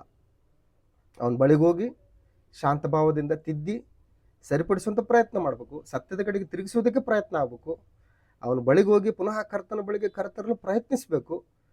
ಸೊ ಸಹೋದರನ ಮಾತುಗಳನ್ನಾಗಲಿ ಸಭೆ ಮಾತುಗಳನ್ನಾಗಲಿ ಕೇಳದೇ ಇದ್ದರೆ ಇಷ್ಟೆಲ್ಲ ಪ್ರಯತ್ನ ಪಟ್ಟರೂ ಕೂಡ ಅವ್ರು ಯಾವುದಕ್ಕೂ ಕೇರೆ ಮಾಡಲಿಲ್ಲ ಅಂತಂದರೆ, ಅವರ ಹೃದಯದ ಕಾಠಿಣ್ಯತೆಯನ್ನು ಪ್ರದರ್ಶಿಸಿದರೆ ಇದು ದೇವರ ಸಹವಾಸ, ಇದು ಮನುಷ್ಯರು ಏರ್ಪಡಿಸಿದಂಥ ಸಹವಾಸ ಅಲ್ಲ. ಸೊ ಹಾಗಾಗಿ ಮನುಷ್ಯ ಬಲಹೀನ ಇದ್ದಾನೆ, ನಾನು ಬಲಹೀನ ಇದ್ದೀನಿ, ನೀವು ಬಲಹೀನರಿದ್ದೀರಿ, ಒಂದು ಹೆಚ್ಚು ಕಡಿಮೆ ಆಗ್ತಾ ಇರ್ತವೆ. ಆದರೆ ನಮ್ಮೆಲ್ಲರಿಗೂ ಕೂಡ ಶಿರಸ್ಸು ನಮ್ಮ ಕರ್ತನಾದಂಥ ಯೇಸು ಕ್ರಿಸ್ತನಾಗಿದ್ದಾನೆ, ಸಭೆ ಆತಂದು, ಸಹವಾಸ ಆತಂದು. ಸೊ ಹಾಗಾಗಿ ಎಲ್ಲರ ವಿಷಯದಲ್ಲಿ ಕೂಡ ನ್ಯಾಯವಾದ ತೀರ್ಪನ್ನು ಮಾಡುವುದಕ್ಕೆ ಆತನು ಹಕ್ಕು ಅಧಿಕಾರವನ್ನು ಹೊಂದಿರತಕ್ಕಂತಹ ನಮ್ಮ ಒಡೆಯನು, ನಮ್ಮ ಪ್ರಭು ಎಂಬುದಾಗಿ ಆಲೋಚನೆ ಮಾಡಿ ಈ ಸಹವಾಸದಲ್ಲಿ ಇರುವುದಕ್ಕೆ, ಸಹವಾಸದಲ್ಲಿ ನಿರಂತರವಾಗಿರುವುದಕ್ಕೆ ನಾವೆಲ್ಲರೂ ಕೂಡ ಪೂರ್ಣ ಪ್ರಮಾಣದ ಪ್ರಯತ್ನವನ್ನು ನಾವು ಮಾಡಬೇಕು. ಅದನ್ನು ಹೊರತುಪಡಿಸಿ ಮಾನವ ಆಲೋಚನೆಗಳನ್ನು ನಮ್ಮ ತಲೆಯಲ್ಲಿ ತುಂಬಿಟ್ಕೊಂಡು ವ್ಯಕ್ತಿಗತವಾಗಿ ನಾವು ಆಲೋಚನೆ ಮಾಡ್ತಾ ವ್ಯಕ್ತಿಗತವಾದಂತಹ ವಿಷಯಗಳನ್ನು ಮುಂದಿಡ್ತಾ, ಇದು ದೇವರ ಸಭೆ, ದೇವರು ನಮ್ಮನ್ನು ಕರೆದಿದ್ದಾನೆ, ಕ್ರಿಸ್ತನು ಈ ಸಹವಾಸವನ್ನು ಏರ್ಪಡಿಸೋದಕ್ಕೆ ತನ್ನ ಪರಿಶುದ್ಧ ರಕ್ತವನ್ನು ಸುರಿಸಿದ್ದಾನೆ ಅನ್ನುವಂಥ ಆಲೋಚನೆ ಇಲ್ಲದೇನೆ ನಾವು ಕಠಿಣ ಹೃದಯಗಳಾಗಿ ನಡೆದರೆ, ವಾಸ್ತವಿಕತೆಯನ್ನು ತಿಳಿಸಿದ್ರೂ ಕೂಡ ಸಭೆ ಮಾತುಗಳನ್ನಾಗಲಿ ಸಹೋದರನ ಮಾತುಗಳನ್ನಾಗಲಿ ಕೇಳದೇ ಇದ್ದರೆ ಅಂಥವನನ್ನು ಅನ್ಯನಂತೆ ಎಣಿಸು ಅಂತ ಹೇಳ್ಬಿಟ್ಟು ಕರ್ತನಾದ ಯೇಸು ಕ್ರಿಸ್ತನೇ ಹೇಳ್ತಾ ಇದ್ದಾನೆ ನಮಗೆ. ಮತ್ತಾಯನ ಬರೆದ ಸುವಾರ್ತೆ 18ನೇ ಅಧ್ಯಾಯ 15-17ನೇ ವಚನದಲ್ಲಿ ಅದನ್ನೇ ಹೇಳ್ತಾನೆ. ಒಬ್ಬ ವ್ಯಕ್ತಿ ತಪ್ಪು ಮಾಡಿದರೆ ವ್ಯಕ್ತಿಗತವಾಗಿ ಮೊದಲು ಹೋಗು, ಆತನನ್ನು ಎಚ್ಚರಿಸು, ತಪ್ಪನ್ನು ಸರಿಪಡಿಸೋದಕ್ಕೆ, ತಪ್ಪನ್ನು ತಿದ್ದೋದಕ್ಕೆ ಪ್ರಯತ್ನ ಮಾಡು. ನಿನ್ನ ಮಾತನ್ನು ಕೇಳಲಿಲ್ಲ ಅಂತಂದರೆ ಸಾಕ್ಷಿಯವ್ರನ್ನ ಕರ್ಕೊಂಡು ಹೋಗು, ಒಬ್ಬಿಬ್ಬರನ್ನ ಕರ್ಕೊಂಡು ಹೋಗು. ಅವ್ರ ಮಾತನ್ನು ಕೇಳಿ ಅಂತಂದರೆ ಸಭೆಗೆ ಹೇಳು. ಸಭೆ ಮಾತನ್ನು ಕೇಳಿಲ್ಲ ಅಂತಂದರೆ ಅವನು ನಿನಗೆ ಭ್ರಷ್ಟನಂತೆಯೂ ಅನ್ಯನಂತೆಯೂ ಇದ್ದಾನೆ ಅಂತೇಳಿ ನೀನು ಎಣಿಸು ಅಂತೇಳಿ ಯೇಸು ಕ್ರಿಸ್ತನೇ ಹೇಳ್ತಾನೆ. ಸೊ ಹಾಗಾಗಿ ಸಹವಾಸ ಕಡಿದುಕೊಳ್ಳುವ ವಿಷಯದಲ್ಲಿ ನಾವು ಆತುರ ಪಡಬಾರದು ಅನ್ನುವಂಥದ್ದು ಇದುವರೆಗೂ ನಮಗೆ ಬೈಬಲ್ ತಿಳಿಸುವಂಥ ಎಚ್ಚರಿಕೆಗಳು. ಇನ್ನು ಸಹವಾಸವನ್ನು ನಿವೃತ್ತಿ ಮಾಡಿಕೊಳ್ಳುವ ವಿಷಯದಲ್ಲಿ ಕೂಡ ನಿರ್ಲಕ್ಷ್ಯವೂ ಕೂಡ ತಕ್ಕದ್ದಲ್ಲ. ಸೊ ಕೇರ್ಲೆಸ್ಸು ಕೂಡ ಅದು ಸರಿಯಲ್ಲ ಅಂತ ಹೇಳ್ತಾನೆ. ಯಾಕೆ ಅಂತಂದರೆ, ಸಹೋದರನೊಬ್ಬ ಜಾರತ್ವ ಮಾಡಿದ್ದಾನೆ ಅಥವಾ ವಿಗ್ರಹಾರಾಧಿಕನಾಗಿದ್ದಾನೆ ಅಥವಾ ದೇವರ ಒಂದು ಪರಿಶುದ್ಧತೆಗೆ ವಿರುದ್ಧವಾದಂತಹ ಕಾರ್ಯಕ್ರಮಗಳನ್ನು ಮಾಡಿದ್ದಾನಂತಂದರೆ ಸಭೆ ಏನು ಮಾಡ್ಬೇಕಂತಂದರೆ ಕ್ರಮಶಿಕ್ಷಣದ ಕ್ರಮವನ್ನು ತೆಗೆದುಕೊಳ್ಬೇಕು. ಡಿಸಿಪ್ಲಿನ್ ಕ್ರಮಶಿಕ್ಷಣವನ್ನು, ಆ ಕ್ರಮಶಿಕ್ಷಣದ ಕ್ರಮ ತೆಗೆದುಕೊಳ್ಬೇಕೇ ವಿನಃ ನನ್ನ ತಪ್ಪುಗಳನ್ನ ನೀನು ಮುಚ್ಚು, ನಿನ್ನ ತಪ್ಪುಗಳನ್ನ ನಾನು ಮುಚ್ತೀನಿ, ನಾವು ನೀವು ಕಾಂಪ್ರಮೈಸ್ ಆಗೋಣ ಅಂತಂದರೆ ಅದು ದೇವರ ಸಭೆನೇ ಅಲ್ಲ, ಅದು ದೇವರ ಸಹವಾಸನೇ ಅಲ್ಲಿರೋದಿಲ್ಲ. ಸೊ ಹಾಗಾಗಿ ಸಹೋದರನೊಬ್ಬ ಜಾರತ್ವ ಮಾಡಿದ್ದಾನೆ ಅಥವಾ ವಿಗ್ರಹಾರಾಧಕನಾಗಿದ್ದಾನೆ ಅಂತಂದರೆ ಸಭೆ ಕ್ರಮಶಿಕ್ಷಣದ ಕ್ರಮವನ್ನು ತೆಗೆದುಕೊಳ್ಬೇಕು ಅಂತ ಹೇಳ್ತೇನೆ. ಸೊ ಸಭೆ ಪಾಪನ್ನು ಸಹಿಸಕೂಡದು, ನೋಡಿಯೂ ಕೂಡ ನೋಡದ ಹಾಗೆ ವ್ಯವಹರಿಸಬಾರ್ದು. ಇದನ್ನು ನಾವು ಕೊರಿಂಥ ಸಭೆಯಲ್ಲಿ ನಾವು ಕಾಣ್ತೀವಿ. ಅಲ್ಲಿ ಏನಾಗಿದೆ, 5ನೇ ಅಧ್ಯಾಯ 1 ಕೊರಿಂಥಿಯನ್ ಚಾಪ್ಟರ್ 5 ಒಬ್ಬನ ಅಪ್ಪನ ಹೆಂಡತಿನ ಇಟ್ಕೊಂಡಿದ್ದಾನಂತೆ. ಸೊ ಇದನ್ನು ಹೇಗೆ ನೋಡ್ತಾ ಇದ್ರು ಅಂತಂದರೆ, ಅಯ್ಯೋ ಇದು ನಾರ್ಮಲ್ಲು ಅನ್ನೋ ರೀತಿಯಲ್ಲಿ ಇದೇ ಪರಿಸ್ಥಿತಿ ಅದು. ಸೊ ಅಲ್ಲಿ ಅದ್ರ ಬಗ್ಗೆ ಸೀರಿಯಸ್ನೆಸ್ ಇಲ್ಲ, ಅದ್ರ ಬಗ್ಗೆ ಒಂದು ಗಂಭೀರವಾದಂಥ ಒಂದು ಆಲೋಚನೆ ಇಲ್ಲ. ಸೊ ಹಾಗಾಗಿ ಸಭೆ ಪಾಪವನ್ನು ಸಹಿಸಕೂಡದು, ನೋಡಿಯೂ ಕೂಡ ನೋಡದ ಹಾಗೆ ವ್ಯವಹರಿಸಬಾರದು. ಯಾಕೆಂತಂದರೆ ಸಭೆ ಅಪವಿತ್ರತೆಯನ್ನು ಅಸಹಿಸಿಕೊಳ್ಬೇಕು ಅಂತ ಹೇಳ್ತೇನೆ. ಅಸಹ್ಯ ಪಟ್ಟುಕೊಳ್ಬೇಕು ಅಪವಿತ್ರತೆಯನ್ನು. ಯಾಕೆಂದರೆ ನಾವು ಆ ರೀತಿ ನಾವು ಅಸಹಿಸಿಕೊಳ್ಳದೇ ಇದ್ದರೆ ಕ್ರಿಸ್ತನನ್ನು ಕೂಡ ನಾವು ಹೇಗೆ ನೋಡ್ತೀವಿ ಅನ್ನೋಂಥದ್ದು ಡಿಸೈಡ್ ಆಗುತ್ತೆ. ಇದು ದೇವರನ್ನು ಕೂಡ ನಾವು ಯಾವ ರೀತಿ ನೋಡ್ತೀವಿ ಅನ್ನೋದನ್ನು ಆಲೋಚನೆ ಮಾಡಬೇಕಾಗುತ್ತೆ. ಸೊ ಹಾಗಾಗಿ ಸಭೆ ಏನು ಮಾಡಬೇಕು ಅಂತಂದರೆ ಅಪವಿತ್ರತೆಯನ್ನು ಅಸಹಿಸಿಕೊಳ್ಬೇಕು ಅಂತೇಳಿ ಯೂದ ಪತ್ರಿಕೆ 23ನೇ ವಚನದಲ್ಲಿ ಹೇಳ್ತಾನೆ. ಅವರನ್ನು ಬೆಂಕಿಯ ಬಾಯೊಳಗಿಂದ ಎಳಕೊಂಡು ರಕ್ಷಿಸಿರಿ, ಕೆಲವರನ್ನು ಭಯಯುಕ್ತರಾಗಿ ಕರುಣಿಸಿರಿ, ಹೊಲಸು ನಡತೆಯಿಂದ ಮೈಲಿಗೆಯಾದ ಅವರ ಅಂಗಿಯನ್ನು ಅಸಹಿಸಿರಿ ಅಂತ ಹೇಳ್ತಾನೆ. ಅಂದರೆ ಹೊಲಸು ನಡತೆಯಿಂದ ಮೈಲಿಗೆಯಾದ ಅವರ ಅಂಗಿಯನ್ನೂ ಅಸಹಿಸಿರಿ ಅಂತ ಹೇಳ್ತಾರೆ. ಅಂದರೆ ಅವ್ರ ಕ್ಯಾರೆಕ್ಟರ್, ಕ್ರಿಸ್ತನನ್ನು ಧರಿಸ್ಕೊಂಡಿದ್ದೀವಿ ನಾವು. ಸೊ ಕ್ರಿಸ್ತನನ್ನು ಧರಿಸ್ಕೊಂಡಿರ್ತಕ್ಕಂಥ ಒಬ್ಬ ವ್ಯಕ್ತಿ ಪಾಪ ಮಾಡಿದರೆ ಅಥವಾ ಆಜ್ಞೆಯನ್ನು ಅತಿಕ್ರಮಿಸಿ ನಡೆದ್ರೆ ಅಥವಾ ದೇವರಿಗೆ ಕೋಪವನ್ನು ತರಿಸುವಂತಹ ದಿಕ್ಕಿನಲ್ಲಿ ಕಾರ್ಯಕ್ರಮಗಳನ್ನು ನಡೆಸಿದರೆ ಅಂಥವನನ್ನು ನೋಡಿಯೂ ಕೂಡ ನೋಡದ ಹಾಗೆ ವ್ಯವಹರಿಸುವಂಥದ್ದೇ ದೊಡ್ಡ ತಪ್ಪು. ಅದನ್ನು ಹಾಗೇ ಬಿಟ್ಬಿಟ್ರೆ ಅದು ಅಪವಿತ್ರತೆಯನ್ನು ನಾನು ಇಷ್ಟಪಟ್ಟಂಗೆ ಆಗುತ್ತೆ. ಆದರೆ ವಾಕ್ಯ ಹೇಳ್ತಿದ್ರೆ ಸಭೆಯು ಅಪವಿತ್ರತೆಯನ್ನು ಅಸಹಿಸಿಕೊಳ್ಬೇಕು ಅಂತ ಹೇಳ್ತಾನೆ. ಒಂದು ವೇಳೆ ನಾನು ಅಸಹಿಸಿಕೊಳ್ಳಲಿಲ್ಲ ಅಂತಂದರೆ ಏನಾಗುತ್ತೆ ಅಂತಂದರೆ, ಅಯ್ಯೋ ದೇವರು ನಮ್ಮಂಗೆ, ನಾವು ಹಂಗೆ ಇದ್ದೀವಿ, ದೇವರು ಹಂಗಿದ್ದೇವೆ ಅನ್ನೋ ರೀತಿಯಲ್ಲಿ ಆಲೋಚನೆಗಳು ಬರ್ತವೆ. ಆ ರೀತಿ ಅದು ಅಲ್ಲ ಅಂತ ಹೇಳ್ತಾನೆ. ಆ ರೀತಿ ಅದು ಆಗೋಕ್ಕೆ ಸಾಧ್ಯನೇ ಇಲ್ಲ. ಯಾಕಂದರೆ ದೇವರು ಪರಿಶುದ್ಧನು, ದೇವರು ಪರಿಶುದ್ಧನು. ಆತನ ಮಗನಾದಂಥ ಯೇಸು ಕ್ರಿಸ್ತನು ಕೂಡ ಪರಿಶುದ್ಧನು. ಆತನ ಮಗನಾದಂಥ ಯೇಸು ಕ್ರಿಸ್ತನ ರಕ್ತದಿಂದ ಸಂಪಾದಿಸಿಕೊಂಡಂಥ ಸಭೆಯೂ ಕೂಡ ಪರಿಶುದ್ಧವಾದದ್ದೇ. ಒಂದು ವೇಳೆ ಈ ರೀತಿಯಾದಂಥ ಒಂದು ಆಲೋಚನೆ ಇಲ್ಲ ಅಂತಂದರೆ ಏನಾಗುತ್ತೆ? ದೇವರು ಕೂಡ ಅಪವಿತ್ರನೇ, ಯೇಸು ಕ್ರಿಸ್ತನು ಹಾಗೆ, ಸಭೆನೂ ಕೂಡ ಹಾಗೆ ಅನ್ನುವಂಥ ರೀತಿಯಲ್ಲಿ ಬಂದಾಗ ಲೋಕಕ್ಕೂ ಸಭೆಗೂ ಏನು ಡಿಫ್ರೆಂಟು? ಅದಕ್ಕೆ ಯಾರೊಬ್ಬರು ಏನು ಹೇಳಿದ್ರಂತಂದರೆ, ನಾನೊಂದು ಸಭೆಯ ಕಂಡೆ, ಇಡೀ ಲೋಕವೆಲ್ಲವೂ ಅಲ್ಲಿತ್ತು ಅಂತ ಹೇಳಿದ್ನಂತೆ. ಅಂದರೆ ಲೋಕದಲ್ಲಿ ಏನೇನಿತ್ತು ಅಲ್ಲಿ ಸಭೆಯಲ್ಲಿತ್ತಂತೆ. ಅದು ದೇವರ ಸಭೆ ಹೆಂಗಾಗತ್ತದು? ಕ್ರಿಸ್ತನ ಸ್ವರಕ್ತ ಕೊಟ್ಟು ಸಂಪಾದನೆ ಮಾಡ್ಕೊಂಡಂಥ ಸಭೆ ಹೆಂಗಾಗುತ್ತೆ? ಲೋಕಕ್ಕೂ ಸಭೆಗೆ ಏನು ವ್ಯತ್ಯಾಸ ಇದೆ? ಸೊ ಹಾಗಾಗಿ ಸಭೆ ಅಪವಿತ್ರತೆಯನ್ನು ಅಸಹಿಸಿಕೊಳ್ಬೇಕು. ಇಲ್ಲದಿದ್ದರೆ ಏನಾಗುತ್ತೆ ಅಂತಂದರೆ, ಕೀರ್ತನೆಗಳ ಗ್ರಂಥ 50ನೇ ಕೀರ್ತನೆ 16ನೇ ವಚನದಿಂದ ವಿಷಯವನ್ನು ನಾವು ಗಮನಿಸಿದರೆ, ದುಷ್ಟರಿಗಾದರೂ ದೇವರು ಹೇಳುವುದೇನೆಂದರೆ, ನನ್ನ ವಿಧಿಗಳನ್ನು ಪಠಿಸುವುದಕ್ಕೆ ನಿಮಗೇನು ಬಾಧ್ಯತೆ ಉಂಟು? ಅಂದರೆ ದುಷ್ಟರು ದೇವರ ವಿಧಿಗಳನ್ನು, ಅಂದರೆ ದೇವರ ವಾಕ್ಯಗಳನ್ನು ಓದುವುದಕ್ಕೆ ಅವ್ರಿಗೇನು ಜವಾಬ್ದಾರಿ ಇದೆ, ಅವ್ರಿಗೇನು ರೆಸ್ಪಾನ್ಸಿಬಿಲಿಟಿ ಇದೆ? ನನ್ನ ನಿಬಂಧನೆಯನ್ನು ಉಚ್ಚರಿಸುವುದು ನಿಮಗೇನು ಕೆಲಸ? ನೀವೋ ನನ್ನ ಸುಶಿಕ್ಷಣವನ್ನು ಹಾಗೆ ಮಾಡುತ್ತೀರಲ್ಲ, ನನ್ನ ಆಜ್ಞೆಯನ್ನು ಉಲ್ಲಂಘಿಸುತ್ತೀರಿ. ನೀವು ಚೋರರೊಡನೆ ಸಂತೋಷದಿಂದ ಸೇರುತ್ತೀರಿ, ಜಾರರ ಒಡನಾಟವೇ ನಿಮಗಿಷ್ಟ. ನಿಮ್ಮ ಬಾಯನ್ನು ಕೇಡಿಗೆ ಒಪ್ಪಿಸುತ್ತೀರಿ, ನಾಲಿಗೆಯು ಮೋಸವನ್ನು ನೇಯುತ್ತದೆ. ಸಹೋದರನನ್ನು ಕ್ಷುದ್ರ ಮಾಡುತ್ತಾ ಕೂತುಕೊಳ್ಳುತ್ತೀರಿ, ಒಡ ಹುಟ್ಟಿದವರನ್ನು ದೂರುತ್ತೀರಿ. ನೀವು ಹೀಗೆ ಮಾಡಿದರೂ ನಾನು ಸುಮ್ಮನೆ ಇದ್ದದರಿಂದ ದೇವರು ನಮ್ಮಂಥವನೇ ಎಂದು ನೆನೆಸಿಕೊಂಡಿರಿ. ಈಗಲಾದರೂ ನಾನು ಎಲ್ಲವನ್ನೂ ನಿಮ್ಮ ಮುಂದೆ ವಿವರಿಸಿ ನಿಮ್ಮನ್ನು ಅಪರಾಧಿಗಳೆಂದು ಸ್ಥಾಪಿಸುವೆನು. ಸೊ ದೇವ್ರು ಏನು ಮಾಡ್ತಾ ಇದ್ದಾನೆ? ಆತನ ದೀರ್ಘಶಾಂತನಾಗಿದ್ದಾನೆ. ಇವತ್ತೆಲ್ಲ ನಾಳೆ ಸರಿ ಹೋಗುತ್ತೆ, ನನ್ನ ವಾಕ್ಯಗಳಿಗೆ ವಿಧೇಯರಾಗ್ತಾರೆ, ನಾನು ಕೋರಿಕೊಂಡಂಥ ಜೀವಿತವನ್ನು ಜೀವಿಸ್ತಾರೆ, ಸಹವಾಸವನ್ನು ಪರಿಶುದ್ಧತೆಯಿಂದ ಕಾಪಾಡಿಕೊಂಡು ಮುಂದಕ್ಕೆ ತಗೊಂಡು ಹೋಗ್ತಾರೆ, ದೇವರು ಮಾತುಗಳನ್ನು ಶ್ರೇಷ್ಠವಾದವುಗಳೆಂಬುದಾಗಿ ಎಣಿಸ್ತಾರೆ.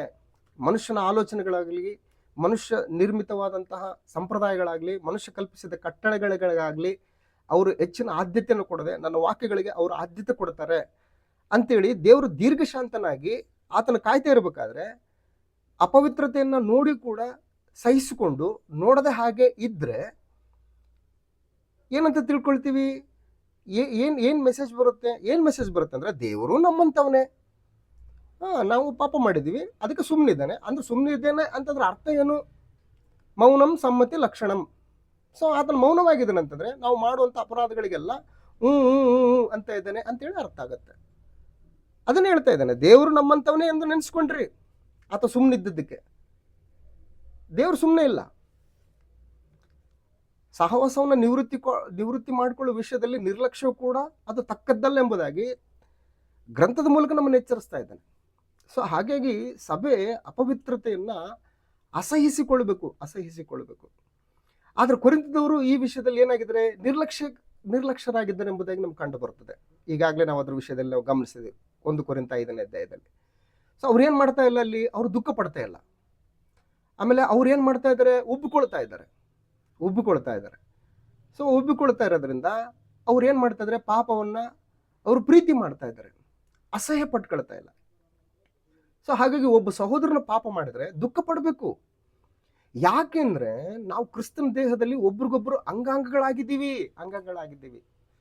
ನಮ್ಮ ದೇಹದಲ್ಲಿರ್ತಕ್ಕಂತಹ ಬಲಗೈಗಾಗ್ಲಿ ಎಡಗೈಗಾಗ್ಲಿ, ಬಲಗೈಗಾಗ್ಲಿ ಎಡಗೈಗಾಗ್ಲಿ, ಅಥವಾ ಬೆರಳುಗಳಲ್ಲಿ ಯಾವುದೋ ಒಂದು ಬೆರಳಿಗಾಗ್ಲಿ, ಅಥವಾ ದೇಹದ ಯಾವುದೇ ಅಂಗಾಂಗಕ್ಕಾಗಲಿ ಏನಾದರೂ ಒಂದು ನೋವಾಗಲಿ ಅಥವಾ ದೋಷದಿಂದ ಖಂಡಿಸಿಕೊಂಡು ಆ ಒಂದು ದೇಹದ ಭಾಗದಿಂದನೇ ತೆಗೆದುಹಾಕಬೇಕು ಅಂತಂದರೆ ಸಂತೋಷ ಇರ್ತದ, ದುಃಖ ಇರ್ತದ, ಖಂಡಿತ ದುಃಖ ಇರ್ತದೆ. ಇತ್ತೀಚೆಗೆ ನಾನು ಸ್ವಲ್ಪ ಡೆಂಟಲ್ ಸಮಸ್ಯೆಯಿಂದ ಒಂದು ಹಲ್ಲು ಕೀಳ್ಬೇಕಾಗತ್ತೆ ನಿಮಗೆ ಅಂತ ಹೇಳಿದ್ರು ಡಾಕ್ಟ್ರು. ಇಲ್ಲ, ಇದು ತುಂಬ ಹೋಗ್ಬಿಟ್ಟಿದೆ, ಪೂರ್ತಿ ರೂಟ್ ಗಂಟೆಗೆಲ್ಲ ಅದು ಕೆಟ್ಟೋಗ್ಬಿಟ್ಟಿದೆ, ಹಲ್ಲು ತೆಗಿಲೇಬೇಕು, ಇಲ್ಲಂತಂದ್ರೆ ಪಕ್ಕದ ಹಲ್ಲುಗಳಿಗೆ ಅದು ತೊಂದರೆ ಆಗುತ್ತೆ ಅಂತಂದಾಗ ಎಷ್ಟು ನೋವು. 40 ವರ್ಷಗಳ ಕಾಲ ನನ್ನ ದೇಹದಲ್ಲಿ ಒಂದು ಪಾರ್ಟು, ಒಂದು ಹಲ್ಲು, ಅದು ಹಲ್ಲು ಹೇಳಿದ್ವಿ, ಸರ್ ಹೇಗಾದ್ರೂ ಮಾಡಿದ್ರು ಉಳಿಸ್ಕೊಡಿ, ರೂಟ್ ಕ್ಯಾನಲ್ ಮಾಡ್ತೀರಾ ನೋಡಿ, ಏನು ಮಾಡ್ತೀರಾ ಮಾಡಿ, ಇದನ್ನು ಉಳಿಸಿ ಅಂತೇಳಿ ಎಷ್ಟೋ ಹೇಳಿದ್ರು ಕೂಡ ಇಲ್ಲ, ಏನೂ ಮಾಡೋಕ್ಕಾಗಲ್ಲ. ಸೊ ಸಂತೋಷ ಆಗುತ್ತಾ, ದುಃಖ ಆಗುತ್ತಾ? ಖಂಡಿತ ದುಃಖ ಆಗುತ್ತೆ. ಸೊ ಒಬ್ಬ ಸಹೋದರನ ಪಾಪ ಮಾಡಿದ್ರೆ ದುಃಖ ಪಡಬೇಕು, ಯಾಕೆಂದ್ರೆ ನಾವು ಕ್ರಿಸ್ತನ ದೇಹದಲ್ಲಿ ಒಬ್ರಿಗೊಬ್ಬರು ಅಂಗಾಂಗಗಳಾಗಿದ್ದೀವಿ. ಹಾಗಾಗಿ ಪಾಪ ಮಾಡಿದವನೊಬ್ಬನು ಸಭೆಯಲ್ಲಿ ಇದಾನಂತಂದ್ರೆ ಆ ಪಾಪವನ್ನು ಕುರಿತು ಅಸಹಿಸಿಕೊಳ್ಬೇಕು, ಇಮ್ಮಿಡಿಯೇಟ್ ಆಗಿ ಆಕ್ಷನ್ ತಗೋಬೇಕು. ಯಾಕೆ ಅಂತಂದ್ರೆ ಆ ಆಕ್ಷನ್ ನಾವು ತಗೊಳ್ಳಿಲ್ಲ ಅಂತಂದ್ರೆ ಏನಾಗುತ್ತೆ ಅಂತಂದ್ರೆ ಆ ಒಂದು ವಿಷ ಏನಾಗುತ್ತೆ ಅಂತಂದ್ರೆ ಅದು ಅಲ್ಲಿಗೆ ಸೀಮಿತ ಆಗದೆ ಅದು ಇಡೀ ಸಭೆಗೂ ಕೂಡ ಹಬ್ಬುವಂಥ ಅವಕಾಶ ಇದೆ. ಸಭೆಯೆಲ್ಲವೂ ಕೂಡ ಪಾಪದಲ್ಲಿ ಬೀಳುವಂಥ ಒಂದು ಅವಕಾಶ ಇದೆ. ಸೊ ಹಾಗಾಗಿ ನಾವು ದುಃಖ ಪಡಬೇಕು. ಆ ರೀತಿಯಾದಂಥ ಸಂದರ್ಭ ಬಂದಾಗ ದುಃಖಪಟ್ಟು ಅದನ್ನು ನಾವು ಬೇಗನೆ ಪರಿಹರಿಸ್ಕೊಳ್ಬೇಕು. ಯಾಕೆ ಅಂತಂದರೆ ನಾವು ಅಂಗಾಂಗಗಳಾಗಿದ್ದೀವಿ ನಾವು. ಸೊ ಹಾಗಾಗಿ ಪ್ರತಿಯೊಬ್ಬನು ಏನು ಮಾಡ್ಬೇಕಂತಂದರೆ ತನ್ನ ನೆರೆಯವನ ಸಂಗಡ ಸತ್ಯವನ್ನು ಆಡಲಿ. ಯಾಕೆ ಅಂತಂದರೆ ನಾವು ಒಬ್ರಿಗೊಬ್ಬರು ಅಂಗಗಳಾಗಿದ್ದೇವಲ್ಲ ಅಂತ ಹೇಳ್ತಾರೆ. ನಾವು ಅಂಗಗಳಾಗಿದ್ದೀವಿ ನಾವು. ಸೊ ಹಾಗಾಗಿ ಸಹೋದರರ ನಡುವೆ ಪ್ರೀತಿ ಇರಬೇಕು. ಪ್ರೀತಿ ಇದ್ದರೆ ಖಂಡಿತವಾಗಿ ಶಿಕ್ಷೆ ಇದ್ದೇ ಇರ್ತದೆ. ಸೊ ಅದಕ್ಕೆ ನಾವು ಗಮನಿಸ್ತೀವಿ ಇಬ್ರಿಯರಿಗೆ ಬರೆದ ಪತ್ರಿಕೆಯಲ್ಲಿ 12ನೇ ಅಧ್ಯಾಯ 5-6ನೇ ವಚನದಲ್ಲಿ ಏನು ಹೇಳ್ತಾನೆ ಅಂತಂದರೆ, ಕರ್ತನು ತಾನು ಪ್ರೀತಿಸುವವರನ್ನೇ ಶಿಕ್ಷಿಸುತ್ತಾನೆ, ತಾನು ಸೇರಿಸಿಕೊಳ್ಳುವ ಪ್ರತಿಯೊಬ್ಬ ಮಗನನ್ನು ಕೂಡ ಹೊಡಿತಾನೆ ಅಂತ ಹೇಳ್ತಾನೆ. ಯಾಕೆ ಅಂತಂದರೆ ದೇವರು ನಮ್ಮನ್ನು ಪ್ರೀತಿ ಮಾಡ್ತಾ ಇದ್ದಾನೆ. ನಿರಂತರವಾದಂತಹ ಶಾಶ್ವತವಾದಂತಹ ತನ್ನ ಮಗನ ಸಹವಾಸ ಅನ್ಯೋನ್ಯತೆಯಲ್ಲಿ ನಾವು ಇರಬೇಕು ಅಂತೇಳಿ ಬಯಸ್ತಾ ಇರೋದ್ರಿಂದ ನಾವು ತಪ್ಪು ಮಾಡಿದಾಗ ಏನು ಮಾಡ್ತಾನೆ ಅಂತಂದರೆ ನಮ್ಮನ್ನು ಕ್ರಮಶಿಕ್ಷಣಕ್ಕೊಳಪಡಿಸ್ತಾನೆ, ಶಿಕ್ಷೆ ಕೊಡ್ತಾನೆ ನಮಗೆ. ಸೊ ಹಾಗಾಗಿ ಸಭೆ ಏನು ಮಾಡಬೇಕಂತಂದರೆ ತಪ್ಪು ಮಾಡಿದಾಗ ಅದನ್ನು ಸಹಿಸಿಕೊಳ್ಳದೆ ಅದ್ರ ಬಗ್ಗೆ ಇಮಿಡಿಯೇಟ್ ಆಗಿ ಆ್ಯಕ್ಷನ್ ತಗೊಳ್ಬೇಕು ಅಂತೇಳ್ಬಿಟ್ಟು ಗ್ರಂಥ ನಮಗೆ ಎಚ್ಚರಿಸ್ತದೆ. ಸೊ ಹಾಗಾಗಿ ಸಹವಾಸವನ್ನು ಯಾಕೆ ನಿವೃತ್ತಿ ಮಾಡ್ಕೊಳ್ಬೇಕು? Okay, nice. ಸಹವಾಸವನ್ನು ಇಂಥವ್ರು ಏನಾದರೂ ಮಾಡಿದ್ರೆ ಅವರೊಟ್ಟಿಗೆ ನಾವು ಸಹವಾಸದಲ್ಲಿ ಇರಬಾರ್ದು ಅಂತ ಹೇಳ್ತದೆ ವಾಕ್ಯ, ರೈಟ್. ಯಾಕೆ ಸಹವಾಸದಲ್ಲಿ ಇರಬಾರ್ದು? ಯಾಕೆ ಸಹವಾಸದಲ್ಲಿ ಇರಬಾರ್ದು ಅಂತಂದರೆ ಪಾಪ ಮಾಡಿದ ವ್ಯಕ್ತಿ ಬದಲಾವಣೆ ಆಗಬೇಕು ಅಂತ ಹೇಳ್ತಾನೆ. ಅಂದರೆ ಅದ್ರದ್ದು ವ್ಯಾಲ್ಯೂ ಏನಂತ ಗೊತ್ತಾಗಬೇಕು. ಸೊ ಈ ದೇವರ ಒಂದು ಸಹವಾಸದಿಂದ, ಸಭೆಯ ಸಹವಾಸದಿಂದ ನಾನು ದೂರ ಆದರೆ ಪರಿಸ್ಥಿತಿಗಳು ಹೆಂಗಿರ್ತವೆ ಅನ್ನುವಂಥ ಒಂದು ನಿಜ ಸ್ಥಿತಿ ಆ ವ್ಯಕ್ತಿಗೆ ಗೊತ್ತಾಗತ್ತೆ. ಹಾಗಾಗಿ ಆ ವ್ಯಕ್ತಿಯ ಬದಲಾವಣೆಗೋಸ್ಕರ ಅವನ ಸಹವಾಸದಲ್ಲಿ ನಾವು ಇರಬಾರ್ದು ಅಂತೇಳ್ಬಿಟ್ಟು ಎಚ್ಚರಿಸ್ತದೆ. ನಾವು ಎಕ್ಸಾಂಪಲ್ ನೋಡೋದಾದರೆ ಲೂಕನ ಬರೆಸುವಾರ್ತೆಯಲ್ಲಿ ತಪ್ಪಿ ಹೋದ ಮಗ, ಅಂದರೆ ತಪ್ಪಿ ಹೋದ ಮಗನ ವಿಷಯದಲ್ಲಿ ನಾವು ಗಮನಿಸಿದರೆ ಮಗ ಬಂದು ತಂದೆ ಕೇಳ್ತಾನೆ, ತಂದೆ ಆಸ್ತಿಯಲ್ಲಿ ಪಾಲು ಮಾಡಿ ನಂದೇನು ಬರುತ್ತೋ ನನಗೆ ಕೊಡು ಅಂತ ಹೇಳ್ತಾನೆ. ಸರಿ ಆಯ್ತಪ್ಪ, ಎಲ್ಲ ದೊಡ್ಡವರಾಗಿದ್ದೀರಿ, ಈಗ ನಮ್ಮ ಮಾತು ಎಲ್ಲಿ ಕೇಳ್ತೀರಿ, ಎಲ್ಲ ನಿಮ್ಮದೇ ನಡೀತದೆ, ಆಯ್ತು ತಗೋ ಅಂಥೇಳಿ ಅವ್ರಿಗೇನು ಬರ್ತದೆ ಅದನ್ನು ಪಾಲು ಕೊಡ್ತಾನೆ. ತಗೊಂಡ, ಮಜಾ ಮಾಡ್ದ, ತಿಂದ, ಉಂಡ, ಕುಡ್ದ, ಶರೀರಕ್ಕೂ ಮನಸ್ಸಿಗೂ ಸಂಬಂಧಪಟ್ಟ ಇಚ್ಛೆಗಳನ್ನೆಲ್ಲ ನೆರವೇರಿಸ್ಕೊಂಡು ಹೋದ್ಮೇಲೆ ಎಲ್ಲವುಗಳ ಅಂತ್ಯ ಸಮೀಪ ಆಯಿತು. ದುಡ್ಡು ಕಾಸೆಲ್ಲ ಮುಗಿದೋಯ್ತು. ದುಡ್ಡಿದ್ದಾಗ ಎಲ್ಲರೂ, ದುಡ್ಡೆಲ್ಲ ಮುಗಿದಾಗ ಯಾರೂ ಇಲ್ಲ ಅನ್ನುವಂಥ ಒಂದು ನಿಜ ಸ್ಥಿತಿ ಗೊತ್ತಾಯಿತು. ಹಸಿವು, ವಿಪರೀತವಾದಂಥ ಹಸಿವು. ಸೊ ಹೋಗ್ತಾನೆ, ಹಸಿವನ್ನು ತೀರಿಸ್ಕೊಳ್ಬೇಕಂತೇಳಿ ಪ್ರಯತ್ನ ಮಾಡ್ತಾನೆ. ಆವಾಗ ಅಲ್ಲಿ ಅದು ಆಗದೇ ಇದ್ದಂಥ ಸಮಯದಲ್ಲಿ ಆತ ಕೂತ್ಕೊಂಡು ಆಲೋಚನೆ ಮಾಡ್ತಾನೆ, ನನ್ನ ತಂದೆ ಮನೆ ಹೆಂಗಿತ್ತು, ನನ್ನ ಪರಿಸ್ಥಿತಿ ಹೆಂಗಿತ್ತು, ನಾನು ಯಾವ ಉನ್ನತವಾದಂಥ ಸ್ಥಿತಿಲಿದ್ದೆ, ಈಗ ಎಂಥ ಹೀನ ಸ್ಥಿತಿಲಿ ಬಂದಿದ್ದೀನಿ ನಾನು. ಸೊ ಆಗಲೇ ಆ ವ್ಯಕ್ತಿ ಗೊತ್ತಾಗ್ತದೆ, ನಿಜ ಸ್ಥಿತಿ ಏನಂತ ಗೊತ್ತಾಗುತ್ತೆ, ಅದರ ವ್ಯಾಲ್ಯೂ ಏನಂತ ಗೊತ್ತಾಗುತ್ತೆ. ತಂದೆ ಅಂದರೆ ಏನಂತ ಗೊತ್ತು, ತಂದೆ ಒಂದು ಸಹವಾಸ ಎಂಥದ್ದು ಅಂತ ಹೇಳ್ಬಿಟ್ಟು ಆವಾಗ ಗೊತ್ತಾಗುತ್ತೆ ಆ ವ್ಯಕ್ತಿಗೆ.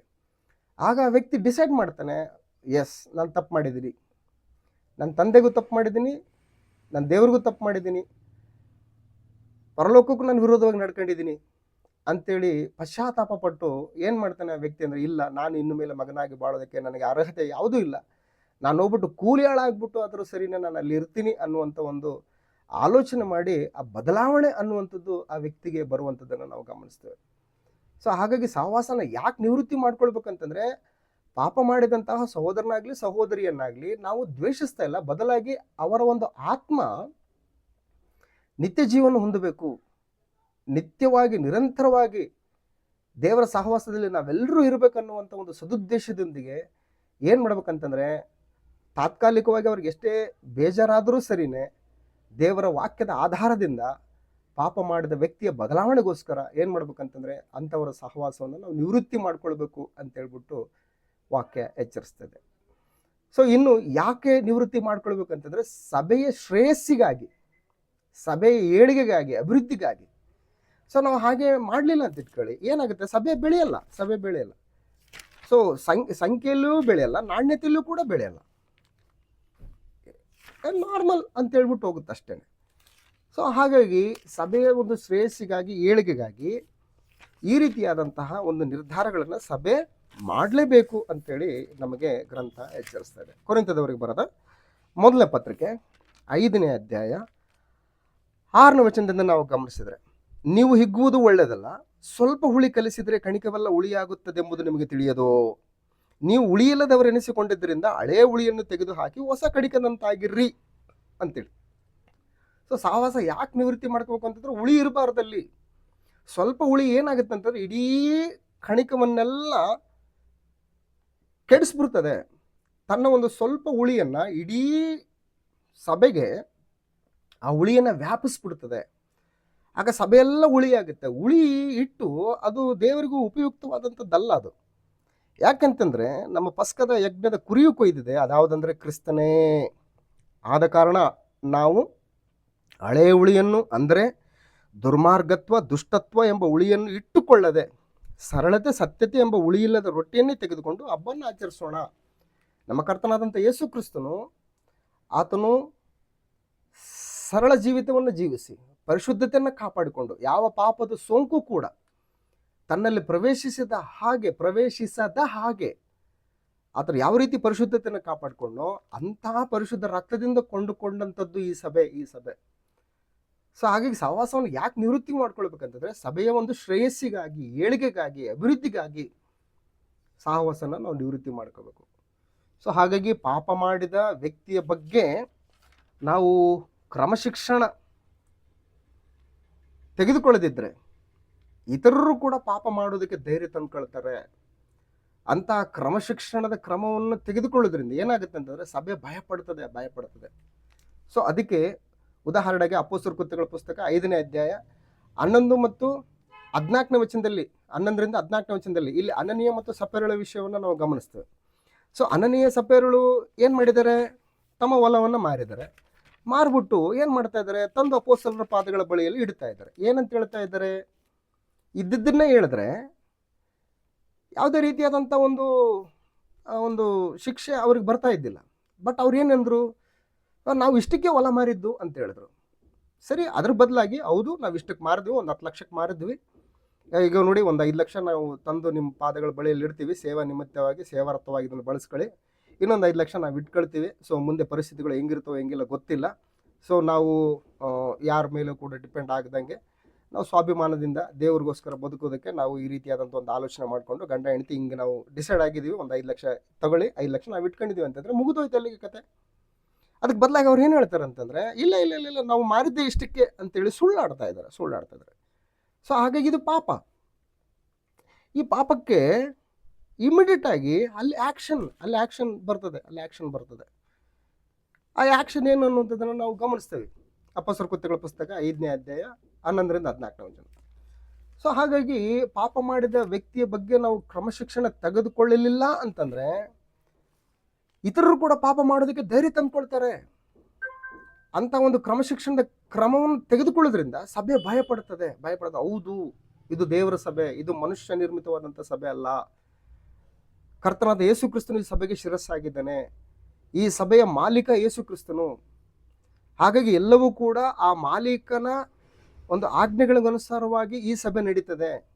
ಇಲ್ಲಿ ಯಾವುದೇ ವ್ಯಕ್ತಿ ಇಲ್ಲಿ ಹೈಲೈಟ್ ಅಲ್ಲ, ಯೇಸು ಕ್ರಿಸ್ತನೇ ಇಲ್ಲಿ ಎಲ್ಲದಕ್ಕೂ ಮೇನು. ಹಾಗಾಗಿ ಇದರ ಒಂದು ಜವಾಬ್ದಾರಿ ಯೇಸು ಕ್ರಿಸ್ತಂದಿದೆ. ಈ ಒಂದು ನಿರ್ಣಯಗಳು, ಈ ಒಂದು ಕ್ರಮಗಳೆಲ್ಲವೂ ಕೂಡ ಕ್ರಿಸ್ತಂದು ಅನ್ನುವಂಥ ಭಯ ಆವಾಗ ಎಲ್ಲರಲ್ಲಿ ಬರ್ತದೆ. ಅದಿಲ್ಲ ಅಂತಂದ್ರೆ ಏನಾಗುತ್ತೆ ಅಂತಂದ್ರೆ, ಅದೇ ಹೇಳಿದ್ನಲ್ಲ, ನಾನೊಂದು ಸಭೆ ಕಂಡೆ, ಇಡೀ ಲೋಕವೆಲ್ಲ ಅಲ್ಲಿತ್ತು ಅಂತ ಹೇಳ್ತಾನೆ. ಸೊ ಸಭೆಗೂ ಲೋಕಕ್ಕೂ ಏನು ವ್ಯತ್ಯಾಸ ಇರಲ್ಲ. ಹಾಗಾಗಿ ಸಭೆ ಪರಿಶುದ್ಧವಾದದ್ದು. ಆ ಪರಿಶುದ್ಧತೆ ಸಭೆ ಆಗಿರೋದ್ರಿಂದ ಅಪರಿಶುದ್ಧತೆ ಅನ್ನುವಂಥದ್ದು ಸಭೆಯಲ್ಲಿ ಪ್ರವೇಶಿಸಿದ ಹಾಗೆ, ಒಂದು ವೇಳೆ ಅಪರಿಶುದ್ಧತೆ ಅನ್ನುವಂಥದ್ದು ಸಭೆಯಲ್ಲಿ ಪ್ರವೇಶಿಸಿದರೆ ಅಂಥ ವ್ಯಕ್ತಿಯನ್ನು ಕ್ರಿಸ್ತನ ಕಾನೂನಿನ ಪ್ರಕಾರವಾಗಿ ಸರಿಪಡಿಸುವಂಥದ್ದು, ಕ್ರಮಪಡಿಸುವಂಥ ಕಾರ್ಯಕ್ರಮಗಳು ನಡಿಬೇಕು. ಅದಕ್ಕೆ ಆತನು ವಿಧೇಯನ ಆಗಲಿಲ್ಲ, ಅವಿಧೇಯನ ಅಂತಂದರೆ ಅಂಥವನ ಸಹವಾಸವನ್ನು ನಾವು ನಿವೃತ್ತಿ ಮಾಡ್ಕೊಳ್ಬೇಕು ಅಂತ ಹೇಳ್ತಾನೆ. ಯಾಕೆ ಅಂತಂದರೆ ಇತರರು ಕೂಡ ಈ ರೀತಿಯಾದಂಥ ಪಾಪ ಮಾಡೋದಕ್ಕೆ ಧೈರ್ಯ ತೆಗೆದುಕೊಳ್ಬಾರ್ದು. ತಿಮೋತಿಗೆ ಬರೆದ ಮೊದಲನೇ ಪತ್ರಿಕೆ 5ನೇ ಅಧ್ಯಾಯದಲ್ಲಿ ನಾವು ವಿಷಯವನ್ನು ಗಮನಿಸ್ತೇವೆ. ಸೊ ಪಾಪ ಮಾಡುವವ್ರನ್ನ ಎಲ್ಲರ ಮುಂದೆ ಗದರಿಸು ಅಂತ ಹೇಳ್ತಾನೆ. ಪಾಪ ಮಾಡೋರನ್ನ ಎಲ್ಲರ ಮುಂದೆ ಗದರಿಸು. 1 ತಿಮೋತಿ 5ನೇ ಅಧ್ಯಾಯ 20ನೇ ವಚನವನ್ನು ಒಂದು ಸಾರಿ ನಾವು ಗಮನಿಸಿದ್ರೆ, ಪಾಪದಲ್ಲಿ ನಡೆಯುವವರನ್ನು ಎಲ್ಲರ ಮುಂದೆಯೇ ಗದರಿಸು, ಇವರಿಂದ ಮಿಕ್ಕಾದವರಿಗೂ ಭಯ ಉಂಟಾಗುವುದು ಅಂತ ಹೇಳ್ತಾನೆ. ಸೊ ಹಾಗಾಗಿ ಪರಿಸ್ಥಿತಿ ಇದು. ಸಹವಾಸವನ್ನು ಯಾಕೆ ನಿವೃತ್ತಿ ಮಾಡ್ಕೊಳ್ಬೇಕು ಅನ್ನುವಂಥ ವಿಷಯ. ಸೊ ಹಾಗಾಗಿ ಕೊನೆಯದಾಗಿ, ಪಾಪ ಮಾಡುತ್ತಾ ಪಾಪದ ವಿಷಯದಲ್ಲಿ ಮಾನಸಾಂತರ ಹೊಂದದೆ ಪಾಪ ಜೀವಿತವನ್ನೇ ಮುಂದುವರಿಸುತ್ತಿರುವವರೊಂದಿಗೆ ಸಹವಾಸದಲ್ಲಿರುವುದಕ್ಕಿಂತ ದೂರವಾಗಿರುವುದೇ ಒಳ್ಳೆಯದು ಅಂತ ಹೇಳ್ತಾನೆ. ಸೊ ಹಾಗಾಗಿ ಈ ಒಂದು ಸಹವಾಸವನ್ನು ನಿವೃತ್ತಿ ಮಾಡಿಕೊಳ್ಳುವಂಥ ವಿಷಯದಲ್ಲಿ ಎಚ್ಚರಿಕೆ ಅನ್ನುವಂತಹ ಒಂದು ದೈವಿಕ ಸಂದೇಶವನ್ನು ನಾವೆಲ್ಲರೂ ಕೂಡ ಗೌರವಿಸಿ, ಈ ಒಂದು ಪರಿಶುದ್ಧ ಸಹವಾಸವನ್ನು ಯಾವುದೇ ರೀತಿಯಾದಂಥ ಕಳಂಕ, ಸುಕ್ಕು ಮುಂತಾದದ್ದೊಂದು ಇಲ್ಲದಂತಹ ಪರಿಶುದ್ಧ ಕನ್ನಿಕೆಯ ರೀತಿಯಲ್ಲಿ ಸಭೆಯನ್ನು ನಾವು ದೇವರ ವಾಕ್ಯಗಳ ಆಧಾರದಿಂದ ಮುಂದುವರಿಸ್ಕೊಂಡು ಹೋಗ್ಲಿಕ್ಕಾಗುವಂತೆ ದೇವರ ಮತ್ತು ಆತನ ಮಗನು ನಮ್ಮ ಒಡೆಯನಾದಂಥ ಯೇಸು ಕ್ರಿಸ್ತನ ಸಹವಾಸದಲ್ಲಿ ಪರಿಶುದ್ಧಾತ್ಮನ ಒಂದು ಅನ್ಯೋನ್ಯತೆಯಲ್ಲಿ ನಾವು ನಿರಂತರವಾಗಿ ನಮ್ಮ ಆತ್ಮೀಯ ಜೀವಿತಗಳನ್ನು ಮುಂದುವರಿಸ್ಕೊಂಡು ಹೋಗ್ಲಿಕ್ಕಾಗುವ ಹಾಗೆ ದೇವರು ತಾನೇ ನಮ್ಮನ್ನು ಬಲಪಡಿಸಲಿ, ಪ್ರೋತ್ಸಾಹಿಸಲಿ ಅಂತೇಳಿ ಈ ವಾಕ್ಯದ ಮುಖಾಂತರ ನನ್ನನ್ನು ಎಚ್ಚರಿಸ್ಕೊಂಡು ನಿಮ್ಮನ್ನು ಎಚ್ಚರಿಸ್ತೇನೆ. ಎಲ್ರಿಗೂ ವಂದನೆಗಳು.